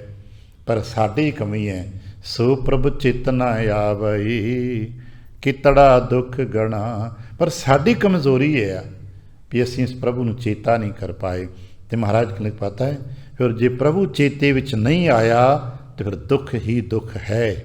ਔਰ ਕਿੰਨਾ ਦੁੱਖ ਹੈ ਉਹਦੀ ਕੋਈ ਗਿਣਤੀ ਨਹੀਂ ਜੀ। ਕਿਤਨੀ ਪੀੜਾ ਵੱਧ ਜਾਂਦੀ ਉਹਦਾ ਕੋਈ ਅੰਦਾਜ਼ਾ ਹੀ ਸਾਡੇ ਕੋਲ ਨਹੀਂ। ਸੋ ਪ੍ਰਭੂ ਚਿਤ ਨਾ ਆਵਈ, ਜਿਨ੍ਹਾਂ ਦੇ ਹਿਰਦੇ 'ਚ ਜਿਹਨੂੰ ਥੋੜ੍ਹੀ ਸਮਝ ਆ ਜਾਂਦੀ ਹੈ, ਉਹਨੂੰ ਪਤਾ ਹੈ ਕਿ ਵਿਛੋੜਾ ਹੀ ਸਭ ਤੋਂ ਵੱਡਾ ਦੁੱਖ ਹੈ। ਪ੍ਰਭੂ ਤੋਂ ਵਿਛੜਨਾ ਹੀ ਸਭ ਤੋਂ ਵੱਡਾ ਦੁੱਖ ਹੈ। ਦਸ਼ਮੇਸ਼ ਪਾਤਸ਼ਾਹ ਸਾਹਿਬ ਜੀ ਨੇ ਇੱਕ ਵਾਰ ਨੰਦ ਲਾਲ ਨੂੰ ਪੁੱਛਿਆ ਕਿ ਇਹ ਨੰਦ ਲਾਲ ਤੂੰ ਤਾਂ ਬੜਾ ਆਲਮ ਹੈ, ਬੜਾ ਸਿਆਣਾ ਹੈ, ਪੜ੍ਹਿਆ ਲਿਖਿਆ ਹੈ, ਫਾਰਸੀ ਹਿੰਦੀ ਸਭ ਕੁਝ ਪੜ੍ਹਿਆ, ਇਹ ਦੱਸ ਕਿ ਸੰਸਾਰ ਵਿੱਚ ਸਭ ਤੋਂ ਵੱਡਾ ਦੁੱਖ ਕੀ ਹੈ? ਨੰਦ ਲਾਲ ਕਹਿਣ ਲੱਗਾ, ਮਹਾਰਾਜ ਮੈਂ ਆਪ ਦੇ ਸਾਹਮਣੇ ਗਿਆਨ ਵਿਗਿਆਨ ਕੀਤੇ, ਆਪ ਦਾ ਦਰ ਦਾ ਸੇਵਕ ਹਾਂ। ਕਹਿਣ ਲੱਗੇ ਨਹੀਂ ਠੀਕ ਹੈ, ਤੈਨੂੰ ਸਿੱਖੀ ਮਾਣ ਮਿਲਿਆ, ਪਰ ਫਿਰ ਵੀ ਵਿਦਵਾਨ ਹੋਣ ਦੇ ਨਾਤੇ ਦੱਸ ਕਿ ਦੁੱਖ ਕੀ ਹੈ? ਮਹਾਰਾਜ ਨੇ ਪੁੱਛਿਆ ਗਮ 'ਚ ਬਾਸ਼ਿਦ, ਦੁੱਖ ਕੀ ਹੈ? ਕਹਿਣ ਲੱਗਾ ਗਫਲਤ ਯਾਦ ਖੁਦਾ। ਹੇ ਸੱਚੇ ਪਾਤਸ਼ਾਹ ਮੈਨੂੰ ਹੋਰ ਤੇ ਪਤਾ ਨਹੀਂ, ਇੰਨੀ ਸਮਝ ਆਈ ਹੈ ਕਿ ਤੇਰੇ ਤੋਂ ਟੁੱਟਣ 'ਤੇ ਸਭ ਦੁੱਖ ਪੈਦਾ ਹੋ ਜਾਂਦੇ ਨੇ। ਕਾਰਨ ਕਈ ਬਣਦੇ ਨੇ, ਬਹਾਨੇ ਕਈ ਬਣਦੇ ਨੇ। ਅਸਲ ਵਿੱਚ ਅਗਰ ਤੂੰ ਕੋਈ ਤੇਰੇ ਦਰ ਤੋਂ ਟੁੱਟ ਗਿਆ, ਤੇਰੇ ਨਾਮ ਤੋਂ ਟੁੱਟ ਗਿਆ, ਤੇ ਜ਼ਿੰਦਗੀ ਦੁੱਖਾਂ ਨਾਲ ਭਰ ਜਾਂਦੀ ਹੈ। ਤੇ ਜੇ ਕੋਈ ਜੁੜ ਜਾਂਦਾ ਹੈ ਤੇ ਫਿਰ ਜ਼ਿੰਦਗੀ ਸੁੱਖਾਂ ਨਾਲ, ਜਿਵੇਂ ਤਾਰ ਟੁੱਟ ਗਈ ਤੇ ਘਰ ਅੰਧਕਾਰ ਨਾਲ ਭਰ ਜਾਂਦਾ ਹੈ, ਤਾਰ ਜੁੜ ਗਈ ਤੇ ਫਿਰ ਲਾਈਟ ਆ ਜਾਂਦੀ, ਫਿਰ ਰੋਸ਼ਨੀ ਮਿਲ ਜਾਂਦੀ ਹੈ। ਇਵੇਂ ਹੀ ਤਾਰ ਟੁੱਟ ਗਈ, ਕਰਤੇ ਤੋਂ ਸੰਪਰਕ ਟੁੱਟ ਗਿਆ ਤੇ ਘਰ ਦੁੱਖ ਭਰ ਜਾਣਗੇ, ਪਰੇਸ਼ਾਨੀਆਂ ਆ ਜਾਣਗੀਆਂ। ਵੱਡੇ ਵੱਡੇ ਰਾਜੇ ਰਾਣਿਆਂ 'ਤੇ ਪਰੇਸ਼ਾਨੀਆਂ ਆਉਂਦੀਆਂ ਨੇ। ਦੁਨੀਆ ਦੇ ਵੱਡੇ ਵੱਡੇ ਲੋਕਾਂ ਨੂੰ ਅਸੀਂ ਨਿੱਤ ਦੇਖਦੇ ਹਾਂ। ਕਦੇ ਲੋਕ ਪੂਜਦੇ ਸਨ, ਕਰਤਾ ਪੁਰਖ ਤੋਂ ਗੁਰੂ ਤੋਂ ਟੁੱਟ ਗਏ, ਅੱਜ ਕੋਈ ਬਾਤ ਨਹੀਂ ਪੁੱਛਦਾ। ਸੰਸਾਰ 'ਚ ਐਸਾ ਸਦੀਆਂ ਤੋਂ ਰਿਹਾ ਹੈ, ਅਤੇ ਜਿਹੜੇ ਜੁੜੇ ਰਹੇ ਉਹਨਾਂ ਦੇ ਜੈ ਜੈਕਾਰ ਹੁੰਦੀ ਰਹਿੰਦੀ। ਮਹਾਰਾਜ ਕਹਿਣ ਲੱਗੇ ਸੋ ਪ੍ਰਭੂ ਚਿਤ ਨਾ ਆਵਈ ਕਿਤੜਾ ਦੁੱਖ ਗਣਾ, ਜਿਨੀ ਰਾਵਿਆ ਸੋ ਪ੍ਰਭੂ ਤਿੰਨਾ ਭਾਗ ਮਣਾ। ਤੇ ਪਿਆਰਿਓ, ਜਿਨ੍ਹਾਂ ਨੇ ਉਸ ਸੱਚੇ ਪ੍ਰਭੂ ਜੀ ਨੂੰ ਚੇਤਨਾ ਵਿੱਚ ਚਿੰਤਨ ਕਰ ਲਿਆ, ਰਾਵਿਆ ਦਾ ਮਤਲਬ ਹੈ ਉਹਦੀ ਨਿਕਟਤਾ ਨੂੰ, ਉਹਦੇ ਪਿਆਰ ਨੂੰ ਮਾਣ ਲਿਆ। ਜਿਨ੍ਹਾਂ ਨੇ ਉਸ ਦੇ ਪਿਆਰ ਨੂੰ, ਉਹਦੀ ਨਿਕਟਤਾ ਨੂੰ, ਉਹਦੇ ਆਨੰਦ ਨੂੰ ਮਾਣਿਆ, ਤਿੰਨਾ ਭਾਗ ਮਣਾ। ਮਣਾ ਮੋਹੀ ਭਾਗ ਪਾ, ਬਹੁਤ ਵੱਡੇ ਭਾਗਾਂ ਵਾਲੇ ਨੇ ਉਹ ਜਿਹੜੇ ਉਹਦੇ ਨਿਕਟ ਹੋ ਜਾਂਦੇ ਨੇ। ਬੜੇ ਵੱਡੇ ਭਾਗਾਂ ਵਾਲੇ ਨੇ ਉਹ ਜੀ ਜਿਹੜੇ ਆਪਣੇ ਗੁਰੂ ਕਰਤੇ ਦੇ ਨੇੜੇ ਆ ਜਾਂਦੇ ਨੇ। ਤਿੰਨਾ ਭਾਗ ਮਣਾ। ਇਸ ਕਰਕੇ ਹਰ ਦਰਸ਼ਨ ਕੋ ਮਨ ਲੋਚਦਾ। ਸੱਚੇ ਪਾਤਸ਼ਾਹ ਮੇਰਾ ਮਨ ਵੀ ਲੋਚਦਾ, ਮੇਰਾ ਮਨ ਲੋਚਾ ਹੈ ਗੁਰਦਰਸ਼ਨ ਤਾਈ ਬਿਲਪ ਕਰੇ ਚਾਤਰਕ ਕੀ ਨਿਆਈ। ਮੇਰਾ ਮਨ ਵੀ ਲੋਚਦਾ ਮਹਾਰਾਜ ਮੈਨੂੰ ਵੀ ਕਿਤੇ ਦਰਸ਼ਨ ਹੋ ਜਾਣ, ਮੈਨੂੰ ਵੀ ਕਿਤੇ ਮਿਲਾਪ ਹੋ ਜਾਏ, ਕਿਉਂਕਿ ਵਿਛੜ ਤੇ ਗਏ ਹਾਂ, ਹੁਣ ਦੁਬਾਰਾ ਦਰਸ਼ਨ ਕਰਕੇ ਹੀ ਜੀਵਨ ਮਿਲਦਾ ਹੈ। ਹਰ ਦਰਸ਼ਨ ਕੋ ਮਨ ਲੋਚਦਾ ਨਾਨਕ ਪਿਆਸ ਮਨਾ। ਪੰਚਮ ਪਾਤਸ਼ਾਹ ਸੇ ਆਪਣਾ ਨਾਂ ਲੈ ਕੇ ਕਹਿੰਦੇ ਭਾਈ ਸਾਡੇ ਮਨ ਵਿੱਚ ਤੇ ਬਹੁਤ ਵੱਡੀ ਪਿਆਸ ਹੈ, ਸਾਨੂੰ ਤੇਰੇ ਦੀਦਾਰ ਚਾਹੀਦੇ ਨੇ, ਦਰਸ਼ਨ ਚਾਹੀਦੇ। ਫਿਰ ਕਹਿਣ ਲੱਗੇ ਜੇ ਦਰਸ਼ਨ ਕਰਦੇ ਨੇ ਤੇ ਇੱਕ ਚੇਤਾ ਰੱਖਣਾ, ਆਰਾਧਨਾ ਕਰਨਾ। ਚੇਤ ਗੋਬਿੰਦ ਆਰਾਧੀਐ ਹੋਵੇ ਆਨੰਦ ਖਣਾ। ਤੇ ਸਮਝਾਉਂਦੇ ਚੇਤ ਮਿਲਾਏ ਸੋ ਪ੍ਰਭੂ ਤਿਸ ਕੈ ਪਾਏ ਲਗਾ। ਜਿਹੜਾ ਕੋਈ ਪਿਆਰਾ ਮੈਨੂੰ ਜੀਵਨ ਦੇ ਵਿੱਚ ਮੇਰੇ ਪ੍ਰਮਾਤਮਾ ਨਾਲ ਮਿਲਾ ਦੇਵੇ, ਮੈਂ ਉਹਦੇ ਚਰਣੀ ਲੱਗ ਜਾਵਾਂ। ਕੋਈ ਜਨ ਹਰ ਸਿਉ ਦੇਵੈ ਜੋਰ, ਚਰਨ ਗਾਹਉ ਬਕੰਸ਼ ਬਰਸਨਾ, ਦੀ ਚਹਿ ਪ੍ਰਾਨ ਅਕੋਰ। ਕੋਈ ਮੈਨੂੰ ਮਿਲਾਵੇ ਤਾਂ ਸਹੀ, ਬਸ ਮੈਂ ਉਹਦੇ ਪੈਰੀਂ ਪੈ ਜਾਵਾਂਗਾ। ਅੱਜ ਕਹਿਣ ਲੱਗੇ ਚੇਤ ਮਿਲਾਏ ਸੋ ਪ੍ਰਭੂ ਤਿਸ ਕੈ ਪਾਏ ਲਗਾ। ਜਿਹੜਾ ਮੈਨੂੰ ਮੇਰੇ ਜੀਵਨ ਦੇ ਰਹਿੰਦੇ ਆ, ਮੌਤ ਆਉਣ ਤੋਂ ਪਹਿਲਾਂ, ਸਵਾਸ ਮੁੱਕਣ ਤੋਂ ਪਹਿਲਾਂ ਮੇਰੇ ਗੋਬਿੰਦ ਜੀ ਨਾਲ ਮਿਲਾ ਦੇਵੇ, ਮੈਂ ਉਹਦੇ ਪੈਰੀਂ ਪੈ ਜਾਵਾਂਗਾ। ਇਸ ਕਰਕੇ ਗੁਰਸਿੱਖ ਮਿਲਾਪ ਕਰਨ ਸਮਰੱਥ ਨੇ। ਤਾਂ ਹੀ ਤੱਕ ਜੋ ਦੀਸੈ ਗੁਰਸਿੱਖੜਾ ਤਿਸ ਨਿਭ ਨਿਭ ਲਾਗੋਂ ਪਾਏ। ਜੋ ਗੁਰਦੇਵ ਕਿਰਪਾ ਕਰਨ ਅਸੀਂ ਐਸਾ ਕਰ ਸਕੀਏ। ਸਮੂਹ ਸੰਗਤਾਂ ਨੂੰ ਨਾਨਕਸ਼ਾਹੀ ਕੈਲੰਡਰ ਦੇ ਨਵੇਂ ਵਰ੍ਹੇ ਦੀ 594ਵੇਂ ਵਰ੍ਹੇ ਦੀ ਲੱਖ ਲੱਖ ਵਧਾਈਆਂ। ਗੁਰਦੇਵ ਕਿਰਪਾ ਕਰਨ ਜੇ ਹੁਣ ਤੱਕ ਪਿਛਲਾ ਸਮਾਂ ਤੁਹਾਡਾ ਪਿਆਰ ਤੇ ਪਣ 'ਚ ਬਤੀਤ ਹੋਇਆ, ਆਉਣ ਵਾਲਾ ਸਮਾਂ ਇਸੇ ਪਿਆਰ ਤੇ ਪਣ 'ਚ ਬਤੀਤ ਹੋਏ। ਭੁੱਲ ਚੁੱਕ ਦੀ ਖਿਮਾ, ਆਸੀਸ ਅਤੇ ਪਿਆਰ ਦੇ ਫਤਿਹ ਬੁਲਾਵਣਾ।